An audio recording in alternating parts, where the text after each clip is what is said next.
ಸ್ನೇಹಿತರೆ, ಕೃತಜ್ಞತೆಯನ್ನು ಸಲ್ಲಿಸುವುದಕ್ಕೆ ಮೊದಲು ನಾಳಿನ ಕಾರ್ಯಕ್ರಮದ ಬಗ್ಗೆ ಒಂದು ನೆನಪು. ನಾಳೆಯಿಂದ 3 ದಿವಸಗಳ ಕಾಲ ಡಾಕ್ಟರ್ ನವೀನ ಭಟ್ಟ ಗಂಗೋತ್ರಿ ಅನ್ನೋರಿಂದ ಭರ್ತೃಹರಿಯ ವಾಕ್ಯಪದಿಯ ಕುರಿತು ಪ್ರವಚನ ಇರುತ್ತೆ. ದಯಮಾಡಿ ತಾವೆಲ್ಲರೂ ಕೂಡ ಈ ಕಾರ್ಯಕ್ರಮದಲ್ಲಿ ಭಾಗವಹಿಸಿ ಅಂತ ಪ್ರಾರ್ಥನೆ ಮಾಡ್ತೇನೆ. ಈ 5 ದಿವಸದ ಕಾರ್ಯಕ್ರಮವನ್ನು ಈ ಮೊದಲೇ ತಿಳಿಸಿದಂತೆ ಶ್ರೀಮತಿ ನರಸಮ್ಮ ಮತ್ತು ಧಾರವಾಡ ಶ್ರೀ ಕೃಷ್ಣರಾವ್ ಸಂಸ್ಮರಣೆಯ ದತ್ತಿಯ ಆಶ್ರಯದಲ್ಲಿ, ಶ್ರೀ ಬೆಳಗೆರೆ ಕೃಷ್ಣಶಾಸ್ತ್ರಿ ಸಂಸ್ಮರಣ ದತ್ತಿಯ ಆಶ್ರಯದಲ್ಲಿ, ಭಾರತಿ ಪಾರ್ಥಸಾರಥಿ ಶೆಟ್ಟಿ ಸಂಸ್ಮರಣ ದತ್ತಿಯ ಆಶ್ರಯದಲ್ಲಿ, ಶ್ರೀ ನಟರಾಜ್ ನೀಡಿರುವ ದತ್ತಿ, ಶ್ರೀಮತಿ ಛಾಯಾ ಧ್ರುವನಾರಾಯಣ ಸಂಸ್ಮರಣ ದತ್ತಿ, ವಿದ್ಯಾರಣ್ಯ ಸಂಸ್ಮರಣ ದತ್ತಿಯ ಆಶ್ರಯದಲ್ಲಿ ಆಯೋಜಿಸಲಾಗಿದೆ. ಇದರೊಟ್ಟಿಗೆ ಅನಿವಾಸಿ ಭಾರತೀಯರಾದಂತಹ ಶ್ರೀ ಶ್ರೀನಿವಾಸ ನಾರಾಯಣ ಅವರು ಕೂಡ ಈ ಒಂದು ಇಡೀ ಪ್ರವಚನ ಮಾಲೆಗೆ ಪ್ರಾಯೋಜಕರಾಗಿ ಸಹಕರಿಸಿದ್ದಾರೆ. ದತ್ತಿಯ ನ್ಯಾಸಕರ್ತರಿಗೂ ಶ್ರೀ ಶ್ರೀನಿವಾಸ ಅವರ ಕುಟುಂಬಕ್ಕೂ ಕೂಡ ಸಕಲ ಶ್ರೇಯಸ್ಸು ಒದಗಿ ಬರಲಿ ಅಂತ ಈ ಸಂದರ್ಭದಲ್ಲಿ ಪ್ರಾರ್ಥನೆ ಮಾಡಿ,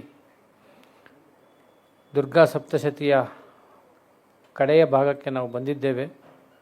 ಬಹುಶಃ ನಾವು ತಿಳಿಯಬೇಕಾದಂತಹ ಒಂದು ಪ್ರಮುಖ ಅಂಶ, ಸುರತನಾದರೂ ಪರವಾಗಿಲ್ಲ, ಸಮಾಧಿ ಆದರೂ ಪರವಾಗಿಲ್ಲ, ಭಗವತಿಯಲ್ಲಿ ಪ್ರಾರ್ಥನೆ ಮಾಡಿ ಧರ್ಮಯುಕ್ತವಾಗಿ ಬದುಕೋದನ್ನು ಭಗವತಿಯ ಕೃಪೆಯಿಂದ ಪಡೆದರೆ ಬಹುಶಃ ಈ ಪ್ರವಚನ ಮತ್ತು ನಮ್ಮ ಬದುಕು ಕೂಡ ಸಾರ್ಥಕವಾಗುತ್ತೆ ಅಂತ ಭಾವಿಸ್ತೇನೆ.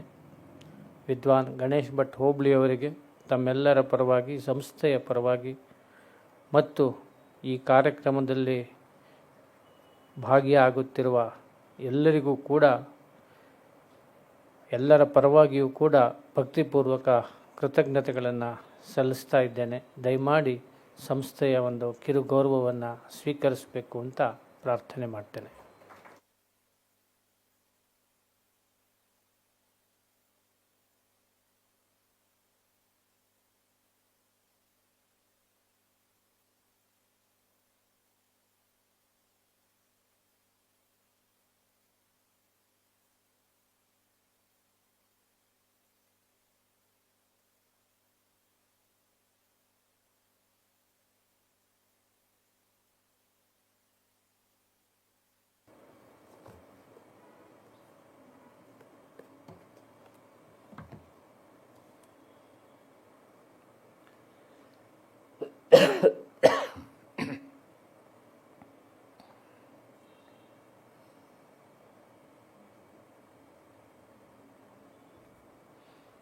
ಯೋಂತಃ ಪ್ರವಿಶ್ಯ ಮಮ ವಾಚಮಿಮಾಂ ಪ್ರಸುಪ್ತಾಂ ಸಂಜೀವಯತ್ಯಖಿಲಶಕ್ತಿಧರಸ್ವಧಾಮ್ನಾ ಅನ್ಯಾಶ್ಚ ಹಸ್ತಚರಣಶ್ರವಣತ್ವಗಾದೀನ್ ಪ್ರಾಣಾನ್ನಮೋ ಭಗವತೆ ಪುರುಷಾಯ ತುಭ್ಯಂ.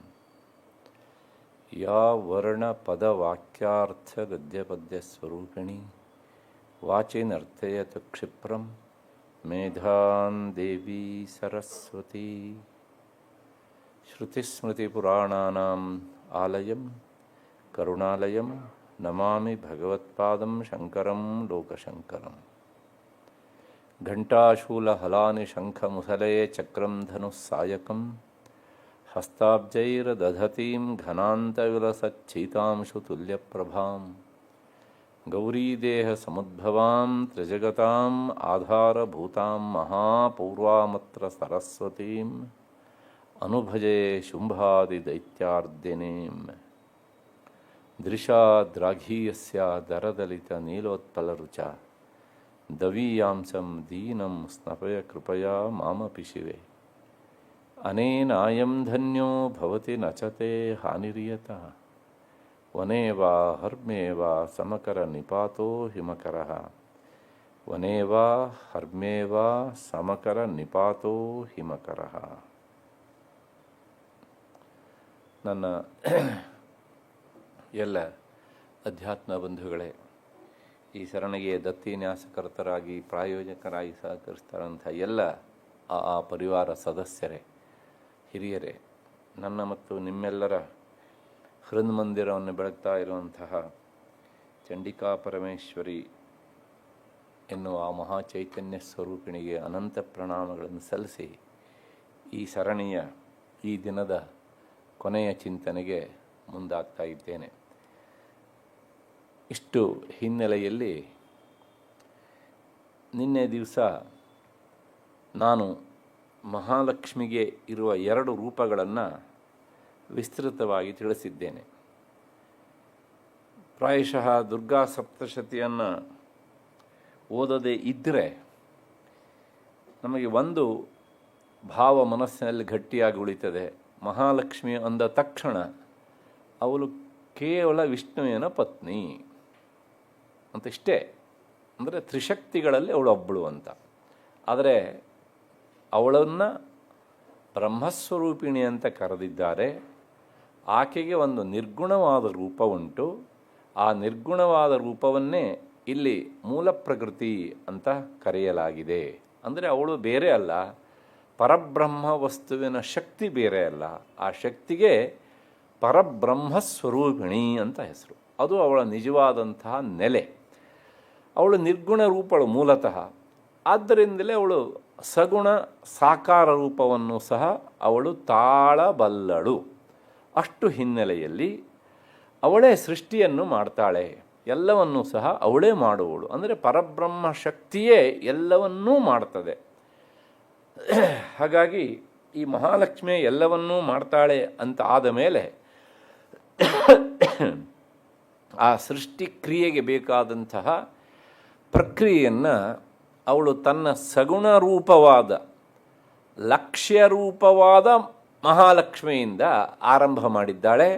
ಹಾಗೆ ಆರಂಭ ಮಾಡಿದಾಗ ಅವಳು ಮೊದಲು ಸೃಷ್ಟಿ ಮಾಡಿದ್ದೇ ತನ್ನಲ್ಲಿರುವಂತಹ ಆ ತಮೋಗುಣದಿಂದ ಕಾಳಿಯನ್ನು, ಕಾಳಿ ಕನ್ನಡದಲ್ಲಿ, ಅವಳು ಪ್ರಕಟಗೊಳಿಸಿದ್ದಾಳೆ, ಹುಟ್ಟಿಸಿದ್ದಾಳೆ ಅಂತ ಬೇಕಾದ್ರೂ ಹೇಳಿ. ಆದರೆ ಅದು ಸರಿಯಾದ ಶಬ್ದ ಪ್ರಯೋಗ ಅಲ್ಲ. ಯಾಕೆಂದರೆ ಇವರಿದ್ದೆಲ್ಲರ ಹುಟ್ಟಿದೆಯಲ್ಲ ನಿಮ್ಮ ಹಾಗಿನ ಹುಟ್ಟಲ್ಲ.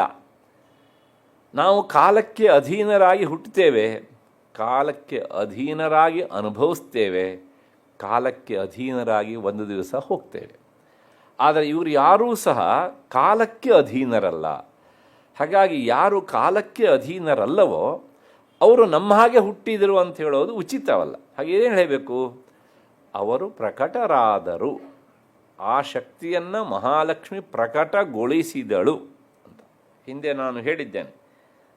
ಭಗವಂತನ ಅಥವಾ ಭಗವತಿಯ ಹುಟ್ಟುವಿಕೆಯನ್ನು ಆವಿರ್ಭಾವ ತಿರೋಭಾವ ಅಂತ ಇದೇ ಸಪ್ತಶತಿಯಲ್ಲೇ ಹೇಳಿದ್ದೇನೆ. ಪ್ರಕಟಳಾದರೆ ಅವಳು ಆವಿರ್ಭಾವ ಆದಳು, ಅಂದರೆ ಅಪ್ರಕಟಳಾಗಿಬಿಟ್ರೆ ಅವಳು ತಿರೋಭಾವ ಹೊಂದಿದಳು ಅಂತ. ಹುಟ್ಟಿದಳು ಸತ್ತಳು ಎನ್ನುವ ಶಬ್ದ ಪ್ರಯೋಗ ಅವರಿಗೆ ಇಲ್ಲ. ಅಷ್ಟು ಹಿನ್ನೆಲೆಯಲ್ಲಿ ಈಗ ತಾಂಪ್ರೋವಾಚ ಮಹಾಲಕ್ಷ್ಮೀ 10ನೇ ಶ್ಲೋಕದವರೆಗೆ ನಾವು ಬಂದಿದ್ವಿ. ಆ ಶ್ಲೋಕದ ಅರ್ಥವನ್ನು ಹೇಳಬೇಕು. ಆ ಕಾಳಿಯನ್ನು ಕುರಿತು ಕಬಂಧಾರ ಶಿರಸ ಅಂತೆಲ್ಲ ವರ್ಣನೆ ಮಾಡಿ ಆಗಿದೆ, ಅವಳ ಸ್ವರೂಪ ಹೇಳಿ ಆಗಿದೆ. ಅವಳಿಗೆ ತನಗೇನು ಕೆಲಸ, ನನಗೇನು ಹೆಸರು ಅಂತ ಕೇಳಿದ್ಲು ಕಾಳಿ ಹುಟ್ಟಿದ ತಕ್ಷಣ. ಅದಕ್ಕೆ ಇವಾಗ ಉತ್ತರ ಹೇಳ್ತಾಳೆ ಲಕ್ಷ್ಮಿ, ಮಹಾಲಕ್ಷ್ಮಿ. ಪ್ರಮದೋತ್ತಮಾಂ ದದಾಮಿ ತವ ನಾಮಾನಿ ಯಾನಿ ಕರ್ಮಾಣಿ ತಾನಿತಿ. ನಿನಗೆ ನಾನು ಹೆಸರುಗಳನ್ನು ಇಡುತ್ತೇನೆ, ಆದರೆ ಆ ಹೆಸರು ಉಂಟಲ್ಲ, ನೀನು ಮಾಡುವ ಕಾರ್ಯವನ್ನು ಅವಲಂಬಿಸಿಕೊಂಡಿರ್ತದೆ. ಅಂದರೆ your name is based on your work. ಅದು ಗೊತ್ತಿರಬೇಕು ನಮಗೆ. ಎಲ್ಲ ಕಡೆಗೂ ಸಹ ಹಾಗೇನೆ.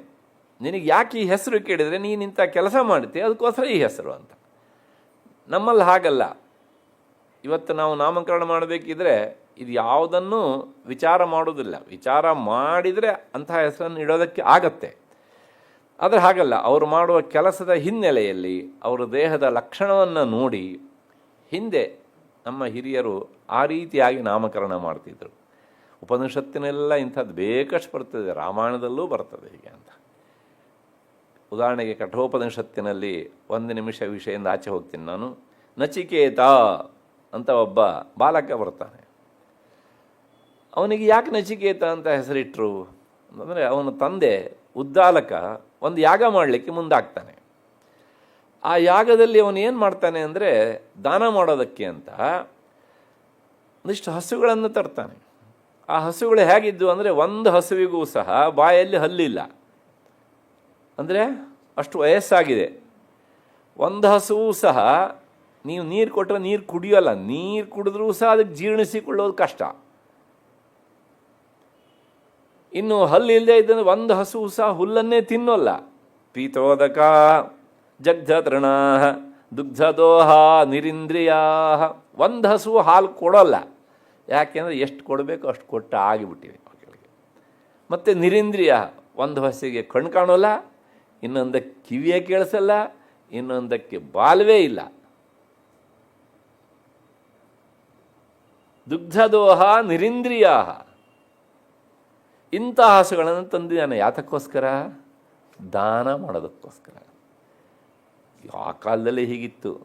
ಕೊಡೋ ವಸ್ತುಗಳನ್ನು ಹ್ಯಾಂಗೆ ಕೊಡಬೇಕು ಅಂದರೆ, ಇವತ್ತು ಸಹ ನೀವು ಅಂಗಡಿ ಹೋಗಿ ಕೇಳಿ ಹೇಳ್ತಾರೆ, ಪುರೋಹಿತರಿಗೆ ಕೊಡ್ಲಿಕ್ಕೆ ಅಂತ ಅವನೇ ಸೆಲೆಕ್ಟ್ ಮಾಡಿ ಕೊಡ್ತಾನೆ ನಿಮಗೆ ಹೀಗೆ ಅಂತ ಅಲ್ವಾ. ಸಪ್ರೇಟ್ ಆದ ಕಾಯಿ, ಸಪ್ರೇಟ್ ಆದ ಪಂಚೆ, ಎಲ್ಲವೂ ಸಹ ಸಪ್ರೇಟ್ ಆಗೇ ಇರುತ್ತೆ ಪುರೋಹಿತರಿಗೆ ಕೊಡಲಿಕ್ಕೆ ಅಂತ. ಹಾಗಾಗಿ ಆ ಪಾಪ ಪುರೋಹಿತರ ಮನೇಲಿ ಇರೋದೆಲ್ಲ ಇಂಥವೇ. ಏನು ಮಾಡ್ತಾರೆ ಅಲ್ವಾ. ಇದಕ್ಕೆ ಅಪವಾದವಾಗಿ ಇದ್ದಾರೆ. ಆದರೆ ತುಂಬ ಜನ ಇವ್ರು ಹೀಗೆ ಮಾಡ್ತಾರೆ ಅಂತ ಹೇಳೋದಕ್ಕಿಂತ ಹೆಚ್ಚಿಗೆ ಅಂಗಡಿಯವನೇ ಹಂಗೆ ಸಜೆಷನ್ ಕೊಡ್ತಾನೆ ಹೀಗೆ ಅಂತ. ಯಾಕೆಂದ್ರೆ ಅವನಿಗೆ ಅಂಥ ವಸ್ತುಗಳು ಮಾರಾಟ ಆಗಬೇಕಲ್ಲ ಅಂತ.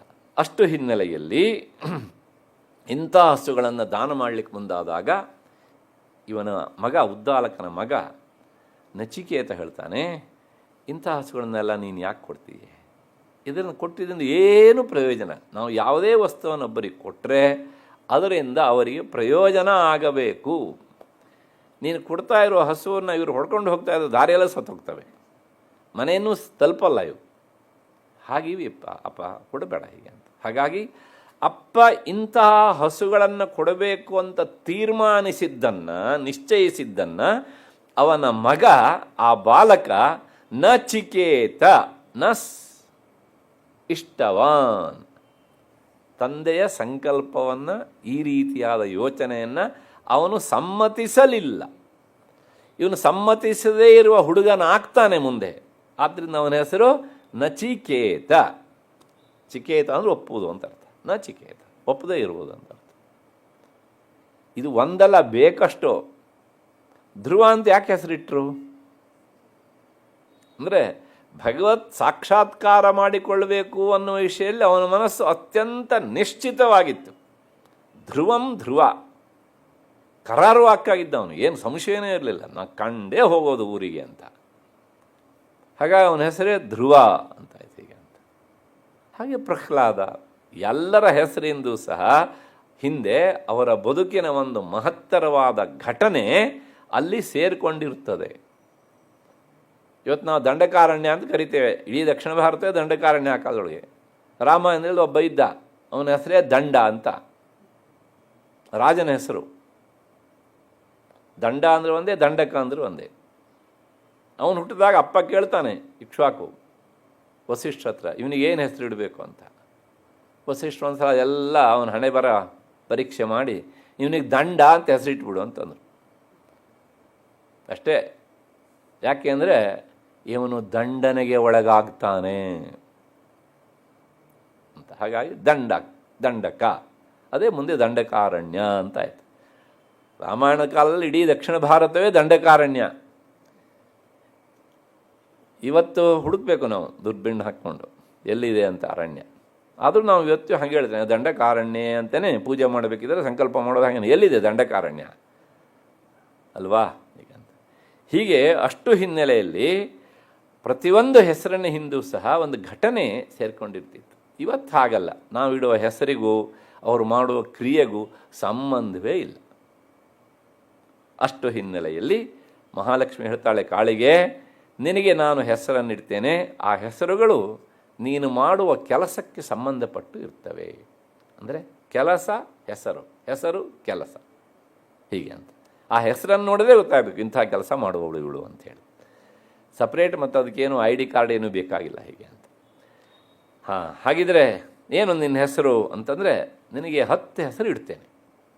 ಆ 10 ಹೆಸರು ಯಾವುದನ್ನು ಬೇಕಾದ್ರೂ ಕರಿಬೋದು, ಎಲ್ಲವೂ ಸಹ ನಿಂದೇ ಹೆಸರಿಗೆ. ಮೊದಲನೇ ಹೆಸರು ಮಹಾಮಾಯಾ ಅಂತ. ನಿನ್ನ ಹೆಸರು ಮಹಾಮಾಯಾ ಅಂತ.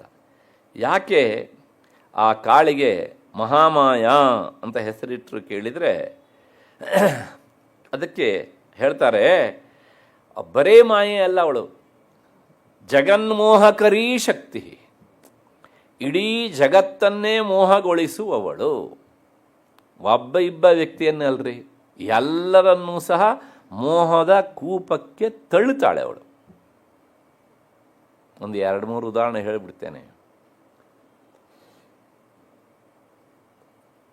ಒಂದಿಷ್ಟು ಜನರಿಗೆ ದುಡ್ಡಿನ ಮೋಹ, ಹೌದು ತಾನೆ? ಮತ್ತು ಒಂದಿಷ್ಟು ಜನರಿಗೆ ಅವರವರ ರೂಪದ ಮೋಹ, ಒಂದಿಷ್ಟು ಜನರಿಗೆ ಅವರವರ ಅಂತಸ್ತಿನ ಮೋಹ, ಮತ್ತು ಕೆಲವು ಜನರಿಗೆ ಅವರವರ ಪ್ರೆಸ್ಟೀಜ್ ಮೋಹ, ಇನ್ನು ಕೆಲವು ಜನರಿಗೆ ಅಧಿಕಾರದ ಮೋಹ, ಹೌದು ತಾನೇ?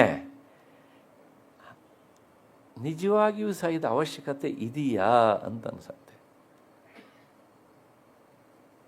ಹಾಗಾಗಿ ಇಡೀ ಜಗತ್ತು ಅಂದರೆ ಜಗತ್ತಿನ ಬಿಡಿ ಭಾಗವಾದ ಇಲ್ಲಿರೋ ಎಲ್ಲ ಮನುಷ್ಯರು ಸಹ ಒಂದಿಷ್ಟು ಮೋಹದ ಕೂಪದಲ್ಲಿ ಬಿದ್ದವರೇ, ಎದ್ದವರು ಬಹಳ ಕಡಿಮೆ. ಇನ್ನು ಕೆಲವು ಜನರಿಗೆ ಹಾಗಲ್ಲ, ಇಡೀ ಬೆಂಗಳೂರೇ ನಂದಾಗಬೇಕು ಅಂತ ಮೋಹ. ಹಾಗಾಗಿ ಮೋಹ ಮೋಹ ಮೋಹ ಎಲ್ಲರಿಗೂ ಇದನ್ನೇನು ಉಂಟು ಮಾಡ್ತೀಯೇ. ಹಾಗಾಗಿ ನೀನು ಬರೇ ಮಾಯೆ ಅಲ್ಲ, ನಿನ್ನ ಹೆಸರು ಮಹಾಮಾಯ, ಜಗನ್ಮೋಹಕರಿ. ಇಡೀ ಜಗತ್ತಿಗೆ ನೀನು ನಿನ್ನ ಮೋಹ ಎನ್ನುವಂತಹ ಈ ಜಾಲವನ್ನು ಬೀಸಿಬಿಟ್ಟಿದೆಯೇ. ಹಾಗಾಗಿ ಪ್ರತಿಯೊಬ್ಬರೂ ಒಂದಲ್ಲ ಒಂದು ರೀತಿಯ ಮೋಹದ ಸೆಳೆತದಲ್ಲಿ ಇದ್ದವರೇ.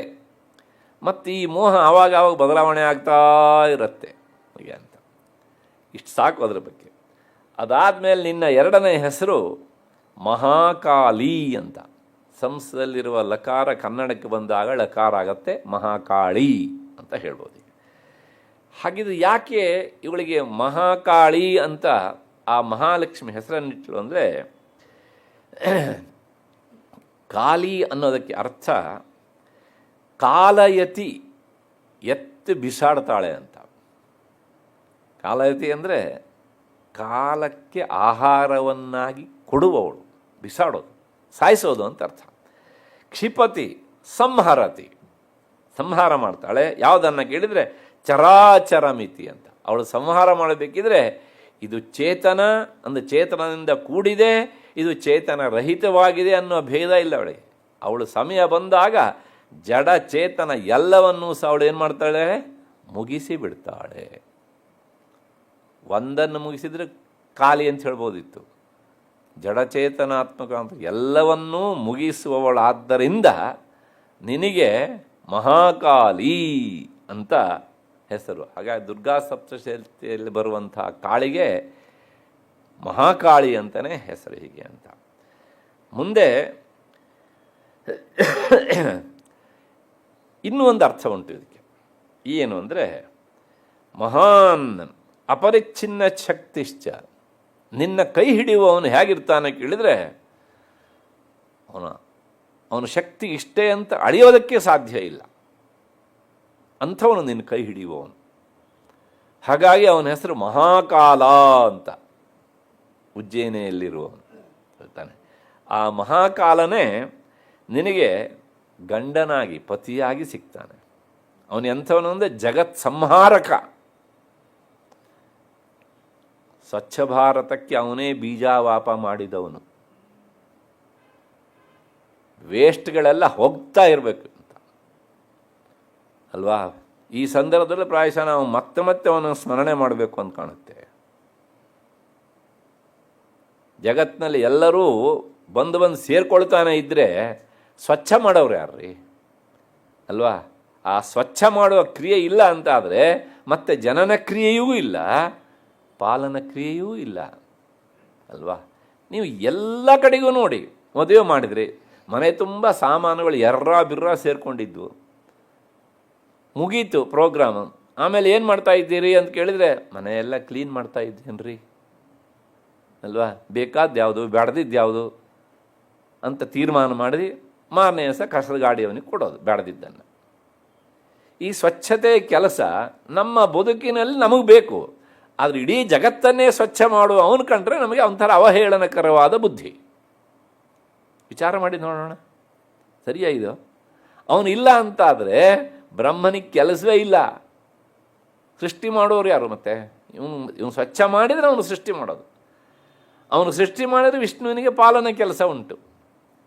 ಹಾಗಾಗಿ ಇಲ್ಲಿ ಮೂವರೂ ಸಹ ತಮ್ಮ ತಮ್ಮ ಕೆಲಸದಿಂದ ಇನ್ನುಳಿದ ಇಬ್ಬರಿಗೆ ಕೆಲಸವನ್ನು ಕೊಡ್ತಾರೆ. ವಿಚಾರ ಮಾಡಿ ಹೌದಾ ಅಲ್ವಾ ಅಂತ.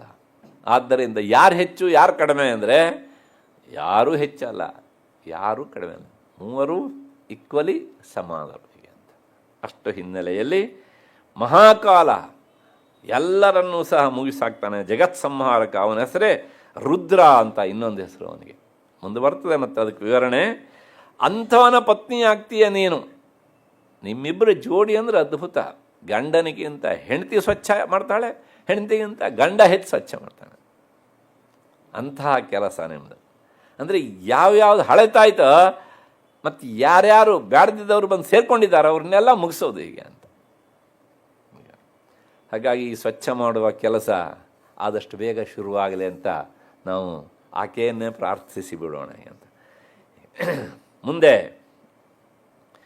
ಮಹಾಮಾರಿ, ಈ ಹೆಸರು ನಮ್ಮ ಪರಿಚಯ ಉಂಟು. ಹಿಂದೆಲ್ಲ ಇತ್ತು, ಊರೇ ಈ ಕಾಲರ ಮತ್ತು ಇನ್ನೇನೇನೆಲ್ಲ ಹೆಸರುಗಳಿದ್ದಾವಲ್ಲ, ಆ ಎಲ್ಲ ಹೆಸರುಗಳನ್ನು ನಾವು ಕೇಳಿದ್ದೇವೆ. ಆ ರೋಗಗಳ ಮೂಲ ವಸ್ತು ಇವಳೇನೆ ಹೀಗೆ ಅಂತ.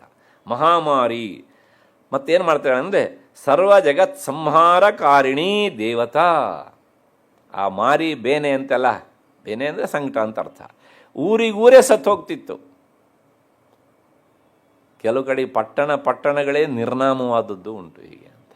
ಯಾಕೆಂದರೆ ಆ ಮಹಾಮಾರಿ ಎನ್ನುವಂಥ ರೋಗ ರೂಪದಲ್ಲಿ ಇದ್ದು ಅವಳು ಸ್ವಚ್ಛ ಮಾಡ್ತಿದ್ಳು ಹೀಗೆ ಅಂತ. ಇವತ್ತಿಗೂ ಸಹ ಇದರ ಒಂದು ಕೊನೆಯ ಪಳೆಯುಳಿಕೆ ಉಳಿದಿದೆ. ನೀವು ಹಳ್ಳಿ ಕಡೆ ಹೋದರೆ ಈ ಕೆಲವು ಬೇಡದೇ ಇರುವಂಥ ಚಿಂದಿ ಬಟ್ಟೆಗಳನ್ನೆಲ್ಲ ಸೇರಿಸಿ, ಹಾಳು ಮೂಳು ಎಲ್ಲ ಸೇರಿಸಿ ಒಂದು ಮರದ ವಿಗ್ರಹನೋ ಅಥವಾ ಬಟ್ಟೆ ವಿಗ್ರಹನೋ ಮಾಡಿ ರಸ್ತೆ ಹಂಚಿಗಿಡ್ತಾರೆ. ಅದನ್ನು ತಳ್ಕೊಂಡು ಬಂದು ಗಾಡಿಯಲ್ಲಿ ತಳ್ಕೊಂಡು ಬಂದು ಒಂದು ಊರ ಹತ್ತಿರ ಇಟ್ಬಿಡ್ತಾರೆ, ಹಿಂದಿನ ಊರವರು. ಏಕೆಂದರೆ ನಮ್ಮೂರಿಂದ ನೀ ತೊಲಗು ಮತ್ತು ನಮ್ಮನ್ನು ಯಾರು ಮುಗಿಸ್ಬೇಡ ನೀನು ಅಂತ ಈ ಊರಿನವರು. ಅವ್ರು ನೋಡಿದ ತಕ್ಷಣ ಏನು ಮಾಡ್ತಾರೆ ಹೇಳಿದ್ರೆ ಅದನ್ನು ಮುಂದಿನ ಊರಿಗೆ ಸಾಗಿಸ್ತಾರೆ ಹೀಗೆ ಅಂತ. ಈ ಕಡೆ ಇವತ್ತಿಗೂ ಸಹ ನೀವು ನೋಡಬೇಕು, ಬಯಲು ಸೀಮೆಗಳಲ್ಲೆಲ್ಲ ಈ ಒಂದು ಜಾನಪದದ ಹಿನ್ನೆಲೆಯಲ್ಲಿ ಈ ಒಂದು ಕ್ರಮವನ್ನು ಅವರು ಇನ್ನೂ ಉಳಿಸ್ಕೊಂಡು ಬಂದಿದ್ದಾರೆ. ಅಂದರೆ ಈ ರೂಪದಲ್ಲಿ ಆ ಮಾರಿ ಎನ್ನುವಂಥವಳು ಇದ್ದಾಳೆ ಎನ್ನುವಂಥವಳು. ಹಾಗಾಗಿ ನಿನ್ನ ಹೆಸರು ಮಹಾಮಾರಿ ಅಂತ. ಹಾಗಾಗಿ ಎಲ್ಲರನ್ನೂ ಸಹ ನೀನು ಮುಗಿಸ್ತೀಯ ಆ ಕಾಯಿಲೆಯ ಮೂಲಕ. ಸಿಡುಬು ಮಾರಿ ಅಂತೆಲ್ಲ ಇವತ್ತೆಲ್ಲ ನಮ್ಮಲ್ಲಿ ಪ್ಲೇಗು ಇವತ್ತೆಲ್ಲ ಇದಕ್ಕೆಲ್ಲ ಅಡ್ವಾನ್ಸ್ ಚುಚ್ಚುಮದ್ದುಗಳು ಬಂದಿವೆ.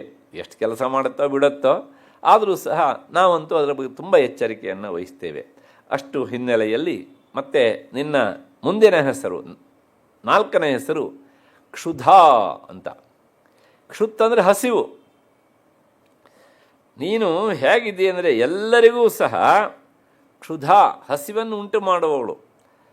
ಆ ಹಸಿವನ್ನು ಮತ್ತೆ ಒಂದು ಶಬ್ದ ಉಂಟು ಅಲ್ಲಿ, ತೃಷ ಬಾಯಾರಿಕೆ. ಇಡೀ ಪ್ರಪಂಚವನ್ನು ಆಳ್ತಾ ಇರುವುದೇ ಆ ಮಹಾಕಾಳೆ ಇದೆರಡು ಗುಣಗಳು, ಒಂದು ಹಸಿವು ಇನ್ನೊಂದು ಬಾಯಾರಿಕೆ. ಹಸಿವು ಅಂದ ತಕ್ಷಣ ಮತ್ತಿದ್ರಳು ತರತರಾವಳಿಯ ರೂಪ, ಒಬ್ಬೊಬ್ಬರಿಗೆ ಒಂದೊಂದು ರೀತಿಯ ಹಸಿವು ಅಲ್ವಾ. ಯೌವನದಲ್ಲಿ ಹುಡುಗನಿಗೆ ಹುಡುಗಿಯ ಹಸಿವು, ಹುಡುಗಿಗೆ ಹುಡುಗನ ಹಸಿವು. ಆಮೇಲೆ ಬೆಳೀತಾ ಬೆಳೀತಾ ಬಂದ ಹಾಗೆ ಉದ್ಯೋಗದ ಹಸಿವು, ಉದ್ಯೋಗ ಆದಮೇಲೆ ಮತ್ಮನ ದುಡ್ಡು ಮಾಡಬೇಕು ಅನ್ನೋ ಹಸಿವು, ಹೌದು ತಾನೆ. ಅದಾದಮೇಲೆ ಇಲೆಕ್ಷನ್ನಿಗೆ ನಿಲ್ಲಬೇಕು ಅಂತ ಹಸಿವು, ನಿಂತ ಮೇಲೆ ಒಂದಿಷ್ಟು ಗಳಿಸ್ಬೇಕು ಅಂತ ಹಸಿವು, ಗಳಿಸಿ ಆದಮೇಲೆ ಇಡೀ ಪ್ರದೇಶವನ್ನು ನಾನೇ ಕಬಳಿಸ್ಬೇಕು ಅಂತ ಹಸಿವು. ಈ ಮಧ್ಯೆಯಲ್ಲಿ ದಿನ 2 ಹೊತ್ತು ಊಟ ಮಾಡೋರು ಹಸಿವನ್ನು ಕೇಳುವವರೇ ಇಲ್ಲ. ಹೌದು ತಾನೇ, ಈ ಹಸಿವು ಅನ್ನೋದುಂಟು. ಇದೇ ಅಲ್ವಾ ಜಗತ್ತನ್ನು ಆಳ್ತಾ ಇರೋದು. ಆಮೇಲೆ ಪಿಪಾಸ, ತೃಷ್ಣ ಅಂತ ಅರ್ಥ, ಬಾಯಾರಿಕೆ ಅಂತ ಅರ್ಥ. ಅದಕ್ಕೆ ಇನ್ನೊಂದು ಅರ್ಥ ತೃಷ್ಣ ಅಂದರೆ ಅದು ಹಸಿವು, ಇದು ತೃಷ್ಣ ಅಂದರೆ ಆಸೆ ಅಂತ ಅರ್ಥ. ಆಸೆ ಇಲ್ದಿದ್ದವ್ರು ಯಾರ್ರೀ? ಎಲ್ಲ ಬಿಟ್ಟವರಿಗೂ ಒಂದು ಆಸೆ ಇರುತ್ತೆ ಗ್ರಹಚಾರ, ಏನೇನೋ ತರಹದ ಆಸೆಗಳು ಹೀಗೆ ಅಂತ. ಪಿಪಾಸ ಬಾಯಾರಿಕೆ. ಅತಿ ಪ್ರವೃದ್ಧಯೋ ಏತಯೋ ಪ್ರಾಣಹರತ್ವ ತಮೋಗುಣ ಕಾರ್ಯತ್ವ. ಯಾಕೆಂದರೆ ಇವೆರಡೂ ಸಹ ಸರಿ. ನಾನು ಸ್ವಲ್ಪ ವಿಷಯದಿಂದ ದೂರ ಹೋಗಿ ರಾಜಕೀಯದ ವಿಷಯವನ್ನು ಸೇರಿಸಿ ಹೇಳಿದ್ದೇನೆ. ಆದರೆ ನಿಜವಾಗಿಯೂ ಸಹ ದೇಹಕ್ಕೆ ಈ ಹಸಿವು ಮತ್ತು ಬಾಯಾರಿಕೆಗಳಿದ್ದಾವಲ್ಲ, ಇವುಗಳನ್ನು ನೀವು ಶಮನಗೊಳಿಸದೇ ಇದ್ದರೆ ಪ್ರಾಣವನ್ನು ಕಳೆದೇ ಬಿಡ್ತಾಳೆ ಅವಳು ಅಲ್ವಾ. ಹಾಗಾಗಿ ಅದರೊಳಗೂ ಕಲಿಯುಗದಲ್ಲಿ ವಿಶೇಷವಾಗಿ ಅನ್ನಗತವಾದ ಪ್ರಾಣ ಎಷ್ಟು ದಿವಸ ಬದುಕ್ತಾನೆ ಕೇಳಿದರೆ, ಆಹಾರ ಇಲ್ಲದೆ ಅನ್ನದ ರಸ ಎಷ್ಟು ಕಾಲ ನಮ್ಮ ಈ ದೇಹದೊಳಗೆ ಇರ್ತದೆಯೋ ಅಷ್ಟು ಕಾಲ ಬದುಕ್ತಾನೆ ಅಷ್ಟೇ. ರಾಮಾಯಣಾದಿ ಕಾಲಗಳಲ್ಲಿ ಬೇರೆ, ಕಲಿಯುಗದಲ್ಲಿ ಹಾಗೆ ಅನ್ನಗತ ಪ್ರಾಣ, ಅನ್ನದ ರಸ ಅಥವಾ ಆ ಜಲರಸ ಎಲ್ಲಿಯವರಿಗೆ ಇರುತ್ತೆ ಅಲ್ಲಿಯವರಿಗೆ ಮಾತ್ರ ಬದುಕ್ತಾನೆ, ಆಮೇಲೆ ಅವನು ಬದುಕುವುದಿಲ್ಲ. ಅಲ್ಲಾದ್ರೆ ಹಾಗಲ್ಲ. ಲಕ್ಷ್ಮಣ 14 ವರ್ಷ ನಿದ್ರೆ ಮತ್ತು ಆಹಾರ ಎರಡನ್ನೂ ಸಹ ತ್ಯಜಿಸಿದ್ದ ಅವನಿಗೆ ಅಂತ. ಹಾಗೆ ಮಹಾಭಾರತದಲ್ಲಿ ಅರ್ಜುನ ನಿದ್ರೆನೇ ಬಿಟ್ಟಿದ್ದ 1 ವರ್ಷ ಪೂರ್ತಿ. ನಮಗೆ ಶಿವರಾತ್ರಿ ಒಂದು ದಿವಸನೇ ಯಾಕಾರು ಬಂತಪ್ಪ ಅಂತ ಅನಿಸುತ್ತೆ ಅಲ್ವಾ ಅಂತ. ಹೀಗೆ ಇದೆಲ್ಲ ಕೆಲವು ಯುಗಧರ್ಮಗಳಿಂದಾಗಿ ಇಷ್ಟು ಬದಲಾವಣೆ ಆಗುತ್ತೆ. ಹೀಗೆ ಅಷ್ಟು ಹಿನ್ನೆಲೆಯಲ್ಲಿ ಹಸಿವು ಮತ್ತು ಬಾಯಾರಿಕೆಯನ್ನು ಶಮನ ಮಾಡದೇ ಇದ್ದರೆ ಮನುಷ್ಯನನ್ನು ಆಕೆ ಸಾವಿಗೆ ದೂಡಿಬಿಡ.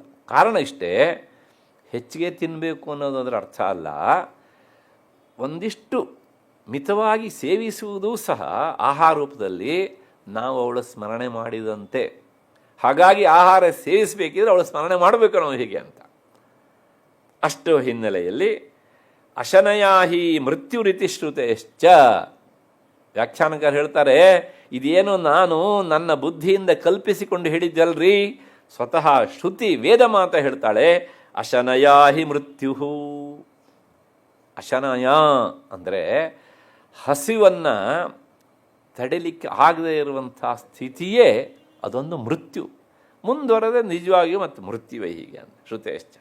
ಅಶನಯಾಹಿ ಅಶಿತುಮಿಚ್ಛಾ ಅಂತೆಲ್ಲ ಹೇಳಿ ಮತ್ತೆ ಮುಂದುವರೆದು ಯೋ ಹಿ ಅಶಿತುಮಿಚ್ಛತಿ ಸಯೇವ ಭಕ್ಷಣಾರ್ಥಂ ಹಂತಿ ಜಂತೂನಿತ್.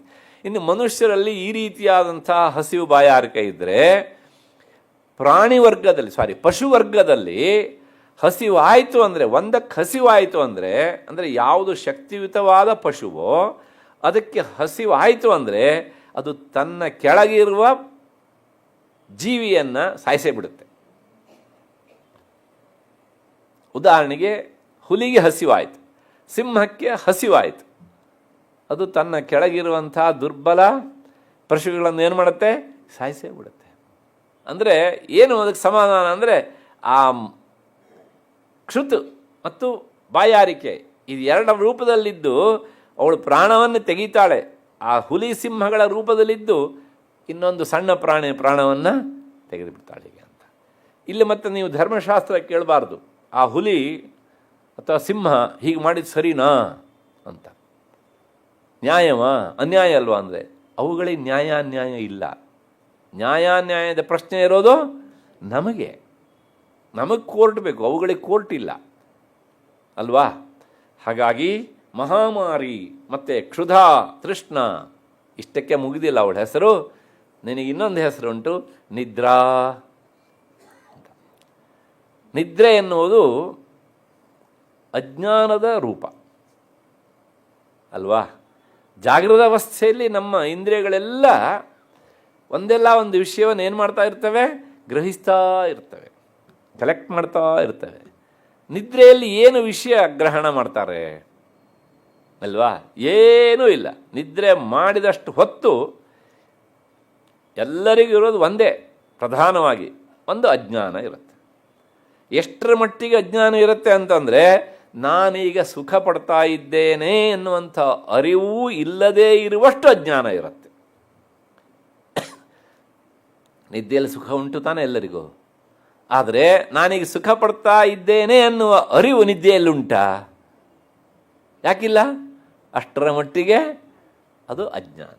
ಹಾಗಾಗಿ ನಿದ್ರೆ ಎನ್ನುವುದು ಆಲಸ್ಯತನಕ್ಕೆ, ಅಜ್ಞಾನಕ್ಕೆ ಎಲ್ಲ ಪರ್ಯಾಯ ಪದವಾಗಿ ನಿಂತಿದೆ. ಹಾಗಾಗಿ ನಿನ್ನ ಹೆಸರು ನಿದ್ರಾ ಅಂತ. ನೀನು ಬರೇ ನಿದ್ರಾ ಅಲ್ಲ, ಇಡೀ ಜಗತ್ತನ್ನೇ ನಿದ್ರೆಗೆ ತಳ್ಳುವವಳು. ಹೌದು ತಾನೇ? ರಾತ್ರಿ ಆಯಿತು ಅಂದರೆ ನಾವೆಲ್ಲ ಎಲ್ಲಿ ಹೋಗ್ತೇವೆ ಗೊತ್ತಿಲ್ಲದೇ ಅವಳು ಮಾಡುವ ಕೆಲಸಕ್ಕೆ ಜಾರಿ ಬಿಡ್ತೇವೆ ಹೀಗೆ ಅಂತ. ನಿದ್ರಾ. ಅದಾದಮೇಲೆ ತೃಷ್ಣ. ತೃಷ್ಣ ಅಂತಂದರೆ ಅದೇ ಹೇಳಿದೆ ಈಗ ತಾನೇ ನಾನು, ಅದು ಬಾಯಾರಿಕೆ ಅಂತ. ಆ ರೂಪದಲ್ಲಿ ನೀನು ಇರುವವಳು ಬಾಯಾರಿಕೆ. ಮತ್ತು ತೃಷ್ಣ ಅನ್ನೋದಕ್ಕೆ ಬಾಯಾರಿಕೆ ಅನ್ನೋದು ಲೋಕದಲ್ಲಿ ಪ್ರಸಿದ್ಧವಾದ ಅರ್ಥ. ಅದರ ತಾತ್ವಿಕ ಅರ್ಥ ಏನು ಕೇಳಿದರೆ, ಯಾವನಿಗೆ ಬಾಯಾರಿಕೆ ಅಂದರೆ ಈ ಬಯಕೆ ಜಾಸ್ತಿ ಆಗ್ತದೆಯೋ ಅವನೇನು ಮಾಡ್ತಾನೆ ಅಂದರೆ ಅಲ್ಲಿಗೆ ನಿಲ್ಲಲ್ಲ. ಪರಧನಾದಿ ಆಲಿಪ್ಸ, ಬೇರೆಯವರ ಸಂಪತ್ತಿಗೆ ಕೈ ಹಾಕುವಷ್ಟರೊಟ್ಟಿಗೆ ಮುಂದುವರಿತಾನೆ. ಇದನ್ನೆಲ್ಲ ಮಾಡಿಸುವವಳು ನೀನೇ. ಅಂದು ಮಾತ್ರಕ್ಕೆ ನಾವು ಈ ತಪ್ಪನ್ನು ಮಾಡಿ ಅವಳು ತಲೆ ಕಟ್ಟಬಾರದು. ಇದು ನೆನ್ಪಿಟ್ಕೊಳ್ಬೇಕು ನಮಗೆ ಅಂತ. ಅಲ್ಲ, ಅವಳೇ ಮಾಡಿಸ್ತಾಳಲ್ಲ ಅಂತಂದರೆ ಅದು ದುರ್ಯೋಧನನ ಲಾಜಿಕ್. ಅದು ಮಾಡೋ ತಪ್ಪನ್ನೆಲ್ಲ ಮಾಡಿಬಿಡೋದು, ತಕ್ಷಣ ಒಂದು ತಲೆ ಮೊದಲೇ ಹುಡ್ಕೊಂಡಿರೋದು, ನಾ ತಪ್ಪು ಮಾಡಿದ ತಕ್ಷಣ ಈ ತಲೆ ಕಟ್ಬಿಡ್ಬೇಕು ಹೀಗೆ ಅಂತ. ಅವನು ಹೇಳ್ತಾನೆ, ಜಾನಾಮಿ ಧರ್ಮಂ ನಚಮೇ ಪ್ರವೃತ್ತಿ. ನನಗೆ ಧರ್ಮ ಏನು ಅಂತ ಗೊತ್ತು, ಆದರೆ ನಾನು ಪ್ರವೃತ್ತನಾಗ್ತಾ ಇಲ್ಲ. ಯಾವುದು ಅಧರ್ಮ ಅಂತ ಗೊತ್ತು ನನಗೆ, ಅದು ನಂಗೆ ಬಿಡೋಕ್ಕಾಗ್ತಾ ಇಲ್ಲ. ಯಾಕೆ ಕೇಳಿದರೆ, ಕೇನಾಪಿ ದೇವೇನ ಹೃದಯ ಸ್ಥಿತೇನ, ಯಾವನೊಬ್ಬ ನನ್ನ ಹೃದಯದಲ್ಲಿ ಇದ್ದಾನಲ್ಲ, ಚೈತನ್ಯ ಉಂಟಲ್ಲ ಇಲ್ಲಿ, ಅವನು ಹೇಗೆ ಮಾಡಿಸ್ತಾನೋ ಹಾಗೆ ನಾನು ಮಾಡ್ತೇನೆ ಅಂತ. ಆ ಚೈತನ್ಯ ಮಾಡು ಅಂತ ಹೇಳಿದೆ ಇವನಿಗೆ. ಮಾಡು ಅಂತಲೂ ಹೇಳಲ್ಲ, ಮಾಡಬೇಡ ಅಂತಲೂ ಹೇಳಲ್ಲ. ಇವನು ಬುದ್ಧಿಗೆ ವಿಚಾರ ಮಾಡುವ ಎನರ್ಜಿಯನ್ನು ಕೊಟ್ಟಿದ್ದು ಅಷ್ಟೇ. ಆ ಬುದ್ಧಿಯಲ್ಲಿ ಸರಿಯಾಗಿ ವಿಚಾರ ಇವನು ಮಾಡಬಹುದಿತ್ತು ಅಲ್ವಾ? ಹಾಗಾಗಿ ಹೃದಯಸ್ಥಿತೇನ ಯಥಾನಿಯುಕ್ತೋಸ್ಮಿ ತಥಾ ಕರೋಮಿ ಅಂತಾನೆ ಕೃಷ್ಣನ ಹತ್ರ. ಕೃಷ್ಣ ನಕ್ಬಿಟ್ಟ. ಆಹಾ, ಎಂಥ ಸಮಯ ಸಾಧಕವಾದಂಥ ಮಾತು ಇವೊಂದು ಹೀಗೆ ಅಂತೇಳಿ. ಇದನ್ನೇ ಹೇಳೋದು ಬುರುಡೆ ವೇದಾಂತ ಅಂತ. ಅಷ್ಟು ಹಿನ್ನೆಲೆಯಲ್ಲಿ ಮುಂದೆ ಎಂಥವಳಪ್ಪ ನೀನು ಅಂದರೆ, ನಿನ್ನ ಹೆಸರು ಏಕವೀರ. ಜಗತ್ತಿನ ನಿಜವಾಗಿ ವೀರಗಳು ಅಂದರೆ ನೀನು ಒಬ್ಬಳೆ. ಯಾಕೆ ಅಂದರೆ ನೀನು ಸರ್ವಾಧಿಕ ವೀರ್ಯವತ್ವೇನ ಸದಾ ದೈತ್ಯ ಹಿಂಸಾಪರ ಇತ್ಯರ್ಥ. ಹಾಗಾಗಿ ನೀನು ಎಲ್ಲರನ್ನೂ ಹಿಂಸೆ ಮಾಡ್ತೀಯೇ, ಅದರೊಳಗೆ ವಿಶೇಷವಾಗಿ ದೈತ್ಯರನ್ನು ಹಿಂಸೆ ಮಾಡಬೇಕಿದ್ರೆ ನೀನು ಇರಲೇಬೇಕು. ನಾವು ನೋಡ್ತೇವೆ ಅಲ್ಲಿ ಸ್ವತಃ ಆ ಕೌಶಿಕಿ ದೇವಿ ಎಲ್ಲ ದೈತ್ಯರನ್ನು ಸಂಹಾರ ಮಾಡಬೇಕಿದ್ರೆ ನೀನು ಬಾ ಇಲ್ಲಿ ಅಂತ ಹೇಳಿ, ಕೊನೆಗೆ ನಾನು ಸಾಯಿಸ್ತಾ ಹೋಗ್ತೇನೆ, ನೀನು ಸ್ವಚ್ಛ ಮಾಡ್ತಾ ಇರು ಅಂಥೇಳಿ. ಅವಳೇನು ಸ್ವಚ್ಛ ಮಾಡೋದೇನು ಕಾರ್ಪೊರೇಷನ್ ಥರ ಗಾಡಿಗೆ ತುಂಬಲಿಲ್ಲ, ಎಲ್ಲವನ್ನೂ ಹಾಕ್ಕೊಂಡ್ಳು ಅಷ್ಟೇ. ಅದು ಹೋಯಿತು ಅಷ್ಟೇ. ಹೀಗೆ ಕಾಲಸ್ಯ ಮೃತ್ಯೋರಪಿ ರಾತಿ ದದಾತಿ ಇತಿ ಭಯಮಿತಿ ಕಾಲರಾತ್ರಿ. ಮತ್ತು ನಿನ್ನ ಮುಂದಿನ ಹೆಸರು ಕಾಲರಾತ್ರಿ ಅಂತ. ಈ ಹೆಸರನ್ನೆಲ್ಲ ಕೇಳಿದಾಗಲೇ ನಮಗೊಂದು ರೀತಿ ಭಯ ಆಗ್ತದೆ ಕೆಲಸ. ಕಾಲರಾತ್ರಿ, ಮಹಾರಾತ್ರಿ, ಮೋಹರಾತ್ರಿ ಅಂತೆಲ್ಲ ಹಿಂದೆ ಬಂದಿದೆ. ಕಾಲರಾತ್ರಿ ಅಂದರೆ ಏನು ಅಂತಂದರೆ, ಕಾಲ ಅಂದರೆ ನಮಗೆ ಗೊತ್ತು. ಮೃತ್ಯು ದೇವತೆಯ ಇನ್ನೊಂದು ಹೆಸರು ಕಾಲ ಅಂತ. ಅಂದರೆ ಯಮನ ಇನ್ನೊಂದು ಹೆಸರು ಕಾಲ. ಯಾಕೆ ಅಂದರೆ ಅವನು ಎಲ್ಲರನ್ನೂ ಕಲಯತಿ, ಹೀಸ್ ಗೋಯಿಂಗ್ ಟು ಫಿನಿಶ್, ಎಲ್ಲರನ್ನೂ ಮುಗಿಸ್ತಾನೆ ಅವನು. ಹಾಗಾಗಿ ಯಮನಿಗೆ ಏನಂತ ಹೆಸರು? ಕಾಲ. ನಾವಿದು ಗೊತ್ತಿಲ್ಲದೇ ಈ ಶಬ್ದ ಪ್ರಯೋಗ ಮಾಡ್ತಾ ಇರ್ತೇವೆ. ನಿನ್ನೆ ದಿವಸ ಅವರು ಕಾಲವಾಗ್ಬಿಟ್ರು ಸರ್, ಕಾಲ ಆಗ್ಬಿಟ್ರೆ ನಾನು ಕಾಲನಿಗೆ ಆಹಾರವಾದರು. ಯಾಕೆಂದ್ರೆ ಅವನ್ನೆಲ್ಲರನ್ನೂ ಕಲಯತಿ. ನೀನು ಆ ಕಾಲನನ್ನೂ ಸಹ, ಮೃತ್ಯುವನ್ನೂ ಸಹ ಏನು ಮಾಡ್ತೀಯ? ರಾತಿ ದದಾತಿ, ಅವನಿಗೂ ಮರಣವನ್ನು ತಂದು ಒಡ್ಡುತ್ತೀಯೆ. ಯಾರಿಗೆ? ಯಮನಿಗೆ. ಹಾಗಾಗಿ ನಿನ್ನ ಹೆಸರು ಕಾಲರಾತ್ರಿ. ರಾತ್ರಿ ಅಂದರೆ ಈ ರಾತ್ರಿ ಅಂತ ಅರ್ಥ ಅಲ್ಲ. ಕಾಲನನ್ನೂ ಸಹ, ರಾತ್ರಿ ಅಂದರೆ ಮರಣವನ್ನು, ಅವನಿಗೂ ಸಹ ಮರಣವನ್ನು ತಂದು ಒಡ್ಡುವವಳು. ಒಂದು ದಿವಸ ನಿನ್ನ ಕೆಲಸ ಸರಿಯಾಗಿಲ್ಲ ಅಂತ ಅನಿಸಿದರೆ ನಿನ್ನನ್ನು ಮುಗಿಸ್ತೇನೆ ಅಂತ. ಹಾಗಾಗಿ ಅವನನ್ನು ಅವಳು ಮುಗಿಸುವಳಾದ್ದರಿಂದ ಅವಳಿಗೆ ಕಾಲರಾತ್ರಿ ಧಾತ್ರಿ ಅಂತ ಅರ್ಥ. ಅಲ್ಲಿಗೆ ತಾತ್ಪರ್ಯ ಏನು ಕೇಳಿದರೆ, ಅವಳನ್ನು ನಿಯಂತ್ರಿಸೋದಕ್ಕೆ ಯಾರಿಂದನೂ ಸಾಧ್ಯ ಇಲ್ಲ, ದುರತಿಕ್ರಮ ಅಂತ. ಹೀಗೆ ಅತಿಕ್ರಮೇ ದೋಷೇ ಚ ವಿನಾಶೇ ದಂಡಕೃಚ್ಛಯೋ ಅಂತೆಲ್ಲ ಅದಕ್ಕೆ ಸಂಬಂಧಪಟ್ಟ ವಿಚಾರವನ್ನು ಹೇಳ್ತಾ, ಈ ರೀತಿಯಾಗಿ ನಿನಗೆ ನಾನು 10 ಹೆಸರನ್ನು ಕೊಟ್ಟಿದ್ದೇನೆ. ಈ ಎಲ್ಲ ಹೆಸರುಗಳು ಸಹ ನೀನು ಮಾಡುವ ಕೆಲಸವನ್ನು, ಕರ್ಮವನ್ನು, ಕ್ರಿಯೆಯನ್ನು ಅವಲಂಬಿಸಿಕೊಂಡಿರ್ತವೆ. ಅದನ್ನೆಲ್ಲ ವಿಚಾರ ಮಾಡಿ ನಾನು ನಿನಗೆ ಈ ಹೆಸರನ್ನು ಕೊಟ್ಟಿದ್ದೇನೆ. ಇಮಾನಿ ತವ ನಾಮಾನಿ ಪ್ರತಿಪಾದ್ಯಾನಿ ಕರ್ಮಭಿಹಿ, ಅಂದರೆ ನಿನ್ನ ಎಲ್ಲ ಹೆಸರುಗಳನ್ನು ಸಹ ನಿನ್ನ ಕರ್ಮದ ಮೂಲಕ, ನಿನ್ನ ಕೆಲಸದ ಮೂಲಕವೇ ಪ್ರತಿಪಾದನೆ ಮಾಡಬೇಕು. ಹಾಗಾಗಿ ನಿನ್ನಿಂದ ಅನುಗ್ರಹಕ್ಕೆ ಒಳಗಾಗಬೇಕು ಅಂತಾದರೆ ಏಭಿ ಕರ್ಮಾಣಿ ತೇ ಜ್ಞಾತ್ವಾ, ಈ ಎಲ್ಲ ಕರ್ಮಗಳನ್ನು ಸಹ, ಆ ಹೆಸರು ಯಾಕೆ ಬಂತು ಅಂತ ಹೇಳಿದ್ದೇನಲ್ಲ ಕೆಲಸವನ್ನು, ಇದನ್ನು ಒಬ್ಬ ವಿಚಾರವಂತನಾದವನು ತಿಳ್ಕೊಳ್ಬೇಕು. ತಿಳ್ಕೊಂಡು ಯೋಧೀತೆ ಸಹ ಅಶ್ನುತೆ ಸುಖಂ, ಹಾಗೆ ಮನಸ್ಸಿಗೆ ತಂದುಕೊಂಡು ಯಾವನು ಈ ಗ್ರಂಥವನ್ನು ಮತ್ತು ನಿನ್ನ ಸ್ವರೂಪವನ್ನು ಅರ್ಥ ಮಾಡ್ಕೊಳ್ತಾನೋ ಅವನು ಸುಖಮಶ್ನುತೆ, ಅವನು ಏನು ಮಾಡ್ತಾನೆ, ಸುಖವನ್ನು ಪಡಿತಾನೆ. ಅಂದರೆ ತಾತ್ಪರ್ಯ ಇಷ್ಟೇ. ಇದು ಉಪಾಸನೆಗೆ ಸಂಬಂಧಪಟ್ಟಿದ್ದು. ಆ ಕಾಳಿಯ ಈ 10 ಹೆಸರುಗಳು ಮತ್ತು 10 ತರಹದ ಕ್ರಿಯೆಗಳಿದ್ದಾವಲ್ಲ, ಈ ಕ್ರಿಯೆಗಳಿಂದಾಗಿ ಇವಳ ಹೆಸರು, ಇವಳಿಗೆ ಈ ಹೆಸರು ಬಂದಿದೆ, ಹಾಗಾಗಿ ಈ ಕ್ರಿಯೆ ಹಿಂದೆ ಅವಳಿದ್ದಾಳೆ, ಹಾಗಾಗಿ ಈ ಕ್ರಿಯೆ ಮಾಡಬೇಕಿದ್ರೆ ನಾನು ಇವಳನ್ನು ಒಮ್ಮೆ ಸ್ಮರಿಸಿಕೊಳ್ಳಬೇಕು ಅಂತ ಇಷ್ಟು ಬಂದರೆ ಸಾಕು ಮನಸ್ಸಿಗೆ, ಅವನು ಸುಖಮಶ್ನುತೆ, ಅವನು ಸುಖವಾಗಿ ಇರ್ತಾನೆ. ಹೀಗೆ ಅಂತ ಏಭ್ಯ ಕರ್ಮಾಣಿ ತೇ ಜ್ಞಾತ್ವಾ ಯೋ ಅಧೀತೆ ಸಹ ಅಶ್ನುತೆ ಸುಖಂ. ಹೀಗೆ ಮಹಾಲಕ್ಷ್ಮಿ ಅವಳ ಕೆಲಸಕ್ಕೆ ಅನುಗುಣವಾಗಿ 10 ಹೆಸರನ್ನು ಅವಳಿಗೆ ಇಟ್ಲು. ಇಷ್ಟಾದ ಮೇಲೆ ತಾಮಿತ್ಯುಕ್ತ್ವಾ ಮಹಾಲಕ್ಷ್ಮೀ ಸ್ವರೂಪಮಪರಂದೃಪ ಸತ್ವಾಖ್ಯೇನಾತಿಶುದ್ಧೇನ ಗುಣೇನ ಇಂದುಪ್ರಭಂ ದಧೌ. ಇಷ್ಟು ಅವಳಿಗೆ ಹೇಳಿ ತಕ್ಷಣ ಏನು ಮಾಡಲು, ತನ್ನೊಳಗೆ ಉಂಟು 3 ಗುಣಗಳು, ತಮೋಗುಣ, ರಜೋಗುಣ, ಸತ್ವಗುಣ. ಇದನ್ನು ಮತ್ತೆ ಮತ್ತೆ ನೆನಪಿರಿಸಿಕೊಳ್ಬೇಕು. ಈ ರಹಸ್ಯತ್ರಯ ಉಂಟಲ್ಲ, ಇದೆಲ್ಲ ರಹಸ್ಯದ ವಿಚಾರ. ಮತ್ತಷ್ಟೇ ಅಲ್ಲ, ನೆನಪಿಟ್ಟುಕೊಳ್ಳೋದು ಬಹಳ ಕಷ್ಟ. ಮುಂದಕ್ಕೆ ಹೋದಾಗ ಅದು ಮರ್ತೇ ಹೋಗ್ತದೆ ಅಷ್ಟು ಸಹ. ಹಾಗಾಗಿ ಹೆಚ್ಚು ನಮ್ಮ ಬುದ್ಧಿಗೆ ಕೆಲಸ ಕೊಟ್ಟು ನೆನಪಿರಿಸಿಕೊಳ್ಬೇಕು. ಹೀಗೆ ಆ ಮಹಾಕಾಳಿಗೆ ಹೀಗೆ ಹೇಳಿ ಆ ಮಹಾಲಕ್ಷ್ಮಿ ಏನು ಮಾಡಿದ್ಲು ಅಂದರೆ, ಸ್ವರೂಪಂ ಅಪರಂದೃಪ, ತನ್ನದೇ ಇನ್ನೊಂದು ಸ್ವರೂಪ ಉಂಟಲ್ಲ, ಸತ್ವಗುಣದಿಂದ ಕೂಡಿದಂಥದ್ದು, ಹೌದು ತಾನೇ, ಆ ಗುಣವನ್ನು ಪ್ರಚುರಪಡಿಸಬೇಕು ಅಂಥೇಳಿ ರಾಜ ಸುರಥ ಅವಳು ಏನು ಮಾಡಿದ್ಲು ಅಂದರೆ, ತನ್ನ ಸತ್ವಾಖ್ಯೇನಾತಿ ಶುದ್ಧೇನ, ಅತ್ಯಂತ ಪರಿಶುದ್ಧವಾದಂಥ ಸತ್ವಗುಣದಿಂದ. ಆ ಸತ್ವಗುಣ ಹೇಗಿತ್ತು ಅಂತಂದರೆ, ಗುಣೇನ ಇಂದುಪ್ರಭಂ, ಆ ಸತ್ವಗುಣದಿಂದ ಚಂದ್ರನಷ್ಟೇ ಆಹ್ಲಾದಕರವಾದ, ಅವನಷ್ಟೇ ಶುಭ್ರವಾದ, ಅವನಷ್ಟೇ ಕಣ್ಣಿಗೆ ಆನಂದವನ್ನುಂಟು ಮಾಡುವ, ಅಷ್ಟೇ ಬೆಳಕನ್ನು ಕೊಡುವಂತಹ ರೂಪವನ್ನು ಅವಳು ಧರಿಸಿದಳಂತೆ. ಮಹಾಕಾಳಿ ರೂಪ ಅವಳಿದ್ದೆ, ಏಕೆಂದರೆ ತನ್ನಲ್ಲೇ ಇರುವಂತಹ ತಮೋಗುಣದಿಂದ ರೂಪ ತಾಳಿದ್ದಾಳೆ, ಅದನ್ನು ಹೊರಪಡಿಸಿದ್ದಾಳೆ ಅಷ್ಟೇ. ಈಗ ತನ್ನಲ್ಲಿರುವಂತಹ ಸತ್ವಗುಣದಿಂದ ಇನ್ನೊಂದು ರೂಪವನ್ನು ಅವಳು ಧರಿಸಿದಳು ಅಂತ ಅರ್ಥ. ಆ ರೂಪ ಹೇಗಿತ್ತು ಕೇಳಿದರೆ, ಇಂದುಪ್ರಭಂ, ಚಂದ್ರನಂತೆ ಪ್ರಭೆ ಇತ್ತು. ಇಲ್ಲೆಲ್ಲ ನಾವು ಬಹಳ ಸೂಕ್ಷ್ಮವಾಗಿ ಗಮನಿಸಬೇಕು. ಸೂರ್ಯನಲ್ಲೂ ಪ್ರಭೆ ಉಂಟು, ಚಂದ್ರನಲ್ಲೂ ಪ್ರಭೆ ಉಂಟು. ಆದರೆ ಸೂರ್ಯನ ಪ್ರಭೆ ಹೇಗಿರ್ತದೆ ಕೇಳಿದರೆ, ಅದು ಬೆಳಗ್ಗೆ ನೋಡಬಹುದು ನಾವು. 10 ಗಂಟೆ 11 ಗಂಟೆ ಆಯಿತು ಅಂದರೆ ಆ ಸೂರ್ಯನ ಪ್ರಭೆಯನ್ನು ನಾವು ನೋಡೋದಕ್ಕೆ ಆಗೋದಿಲ್ಲ. ಒಂದು ಕ್ಷಣಕಾಲ ದಿಟ್ಟಿಸಿ ನೋಡಿದರೆ ಆಮೇಲೆ ಯಾವುದೇ ಜಾಗದಲ್ಲಿ ನಾವು ನಮ್ಮ ದೃಷ್ಟಿ ಹಾಯಿಸಿದ್ರು ಸಹ ಎಲ್ಲ ಕತ್ತಲಾಗೇ ಕಾಣುತ್ತೆ. ಅಂದರೆ ಅಷ್ಟರ ಮಟ್ಟಿಗೆ ಆ ಪ್ರಭೆ ನಮ್ಮ ಕಣ್ಣನ್ನು ಚುಚ್ಚುತ್ತದೆ ಅಲ್ವಾ. ಬೆಳಕೆ ಅದರ ನಮ್ಮನ್ನು ಕತ್ತಲಿನಲ್ಲಿ ಇರಿಸುವಂತೆ ಮಾಡಿಬಿಡ್ತದೆ. ಅಷ್ಟು ಕಠೋರವಾದ ಪ್ರಭೆ ಒಂದು.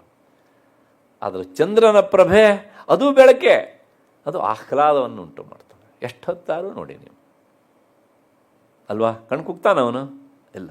ಅಂತಹ ರೂಪ ತಾಳಬೇಕು ಅಂತ ತೀರ್ಮಾನ ಮಾಡಿ ಆ ರೂಪವನ್ನೇ, ಅಂದರೆ ಇಂತಹ ಆ ಪ್ರಭೆಯಿಂದ ಕೂಡಿದಂಥ ಆಕಾರವನ್ನು ಹೊರ ಹಾಕಿದಳು, ಹೊರಗೆ ಪ್ರಕಟಪಡಿಸಿದಳು. ಸರಿ, ಆ ರೂಪ ಹೇಗಿತ್ತು? ಅವಳ ಕೈಗೆಲ್ಲ ಆಯುಧಗಳನ್ನೆಲ್ಲ ಕೊಡಬೇಕಲ್ಲ, ಸ್ವರೂಪ ಮುಂದೆ ಹೇಳ್ತಾರೆ ಹೇಗೆ ಅಂತ. ಅವಳ ಕೈಯಲ್ಲಿ ಏನು ಹಿಡಿದಿದ್ದಾಳೆ? ಸತ್ವಗುಣದಿಂದ ಪ್ರಕಟಳಾದವಳು, ನೆನ್ಪಿಟ್ಕೊಳ್ಳಿ ಅವಳನ್ನು. ಅಕ್ಷಮಾಲಾ, ಕೈಯಲ್ಲೇನುಂಟು? ಅಕ್ಷಮಾಲ. ಅಕ್ಷಮಾಲ ಅಂದರೆ ಎಲ್ಲರೂ ಹೇಳ್ತಾರೆ ಏನು ಅಂದರೆ ಜಪಮಾಲಿಕೆ ಅಂತ. ಅದು ಹೌದು, ಅಲ್ಲ ಅಂತಲ್ಲ. ಆದರೆ ಅಕ್ಷಮಾಲ ಅಂತಲೇ ಯಾಕೆ ಹೇಳಿರ್ಬೇಕು?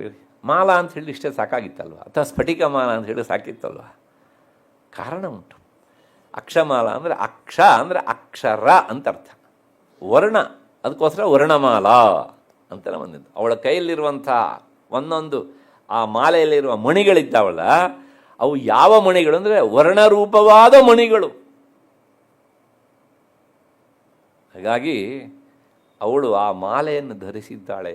ಹಾಗೆ ಧರಿಸುವುದರ ಮೂಲಕ ಅವಳು ಏನು ಸಂದೇಶ ಕೊಡ್ತಾ ಇದ್ದಾಳೆ ಅಂದರೆ, ನಾನು ಎಲ್ಲ ವಿದ್ಯೆಗಳಿಗೂ ಮೂಲಭೂತವಾದ ಅಕ್ಷರ ಸ್ವರೂಪಿಣಿಯಾಗಿದ್ದೇನೆ, ವರ್ಣಾತ್ಮಕಳಾಗಿದ್ದೇನೆ ಅಂತ.